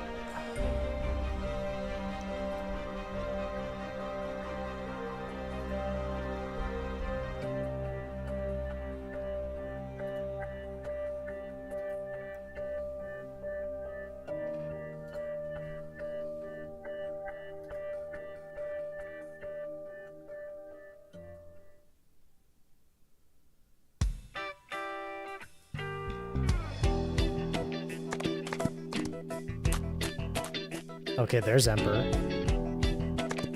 Are we gonna get a little conversation with him and Dolly?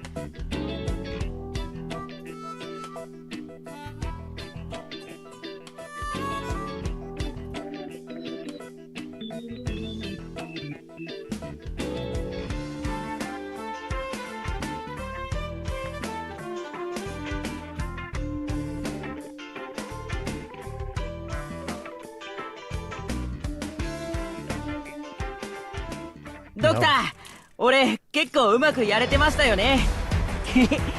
なんかアイス食べたくなっちゃったな。ドクターも食べたいっすか？ダブルにしてもいいですよ。もっと？じゃあトリプルにするか。Another sunny day in siesta.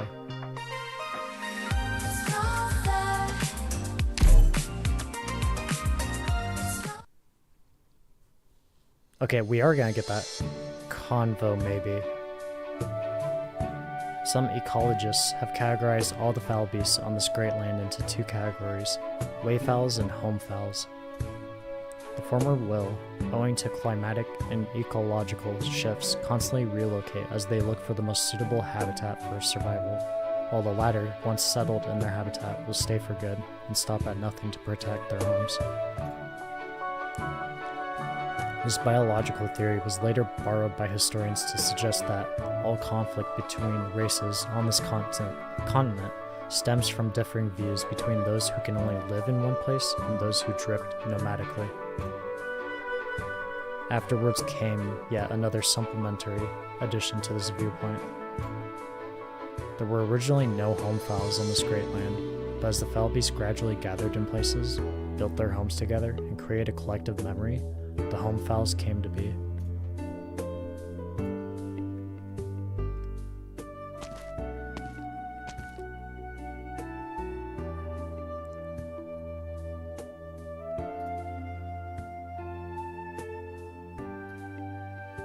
She looks all around her, but only snow fills her vision.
Maybe hinting at the next summer event, possibly.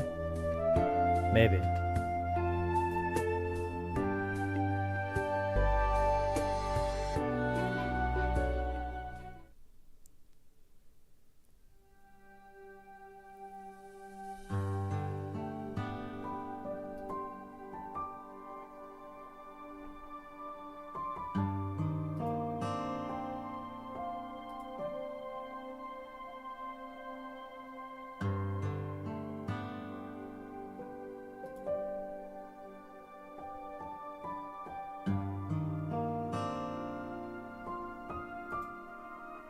The scholar's voice trails off, and she stares at the familiar coat for a long, long time. Oh, sorry.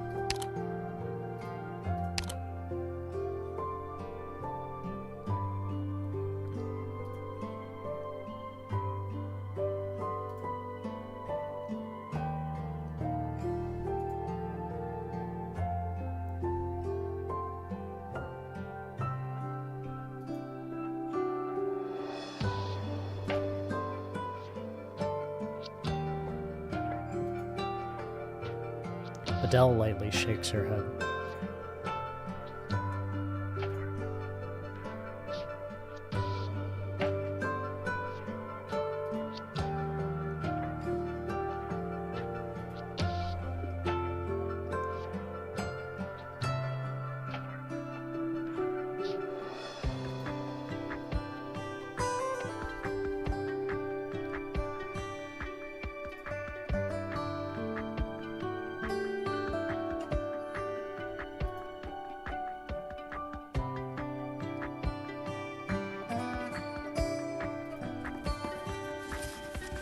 The scholar retrieves a cardboard box from the bookcase, the personal effects of two other scholars within the small container. The aged document case has words like highly confidential written on it, with an obsolete stamped on top. Project Regenschauer.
That day, a pair of strange foreign tourists walked into the coffee shop, sat at the table next to mine, and changed my life.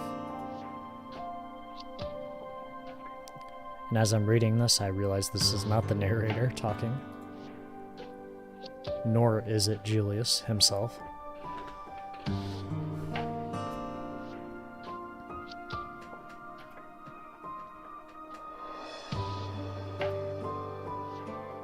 She's gonna be taken aback.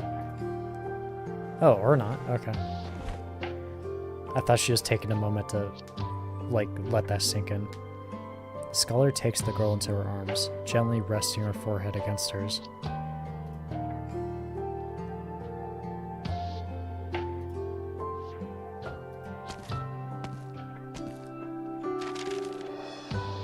The girl flips through the old documents, one after another, and finds a handwritten letter at the bottom of the pile. The above information comes from two scientists who are incomparably devoted to science. They spent and gave their whole lives to scientific research in hopes of using knowledge to protect humanity, seeking a safer and better home. I hope this will be taken in earnest, and this research is used for the right cause.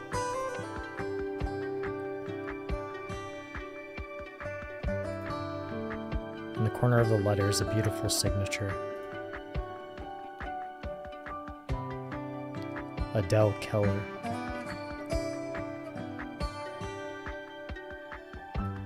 They named their child after... Wait.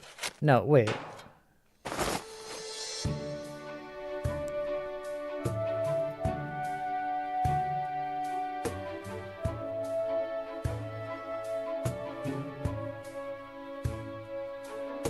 No, okay. I'm so sorry. Alright, so yes, the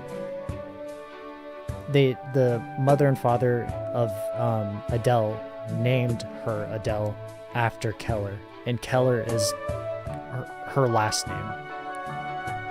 Professor Keller.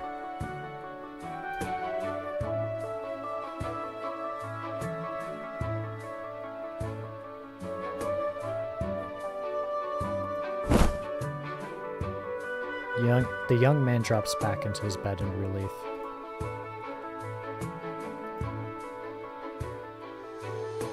Yeah, he pushed himself with his originum.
Rhodes Island.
Autumn has yet to fully arrive. The sunlight is still warm, but the weather seems to suddenly cool down considerably.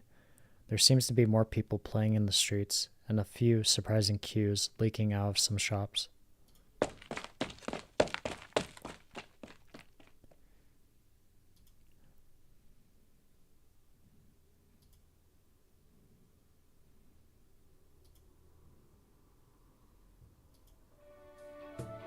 Ennis spots the brand new signage at the shop entrance before he finishes speaking. In addition to replacing the damaged light bulb, Harley has also added a little doodle herself. 3 marshmallowy sheep, 1 big and 2 small.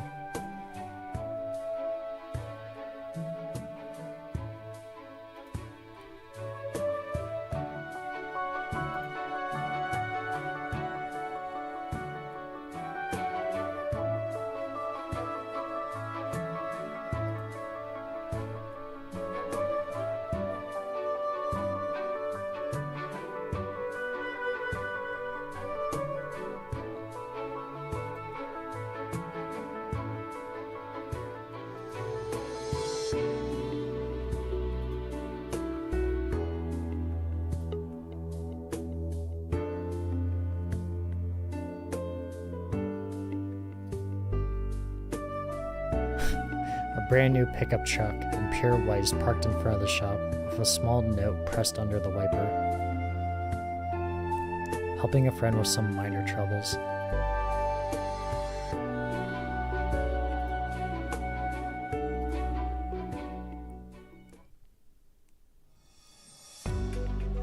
Lithania and or Victoria. Or no. Swire's dad or grandfather. Assuming it's dad. Back in Lungman. Yeah.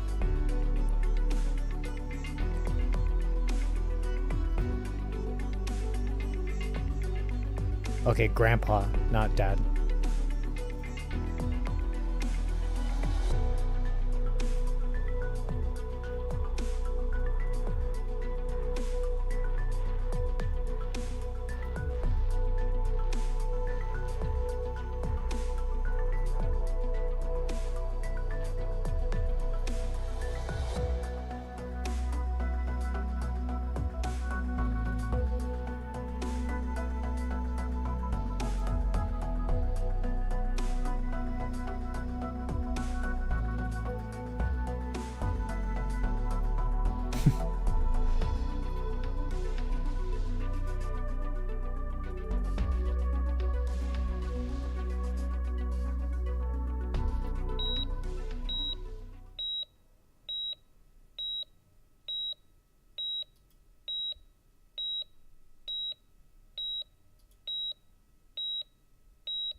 the last flower.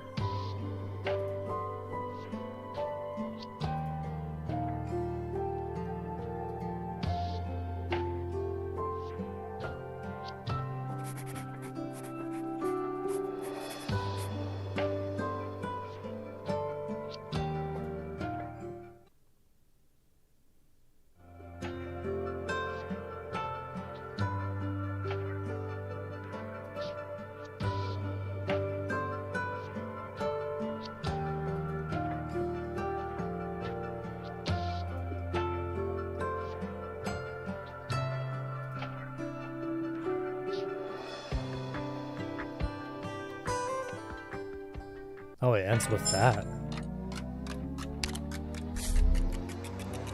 New stage in So Long Adele, Home Away from Home. I cannot read the rest of that.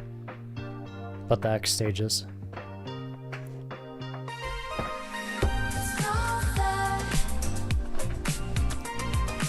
Sorry about my squeaky throne. Well.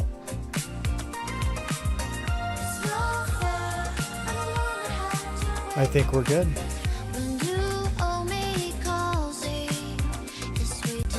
X stages will have to be another time. Although, if I'm being entirely honest, it might not come because given that this event is ending on the 6th, and we already have things set in motion as far as what we're streaming, that being on Monday and or the future, I think this is it. But then again, given that we just completed the story, this is it. And I think I know, or I think you know, you know what, I need to go to bed. I'm fumbling my words, I'm mismatching, but then again, I could blame it on the music, but I know it's just your king losing his mind. So let's just get this out of the way. As always, YouTube. YouTube, Julius Faye. Of course, you sure already know that. How else would you be watching this live stream and or video? Twitter, Julius Faye _ JULIUSFAE_. Post memes once a week. Give notifications on what goes in Avalon and what comes out. News, notifications, anything of that sort. Instagram, same thing. Julius Faye _ JULIUSFAE_. Edited manga panels once every 2 weeks. And every 2 to 3 days, simple, clean manga panels with background music. If you have no idea what any of that is, stop by. And of course, if you like it, like it. If you like what I do, follow. And everyone does it. I'm going to do it. If you like the video and or live stream, like it.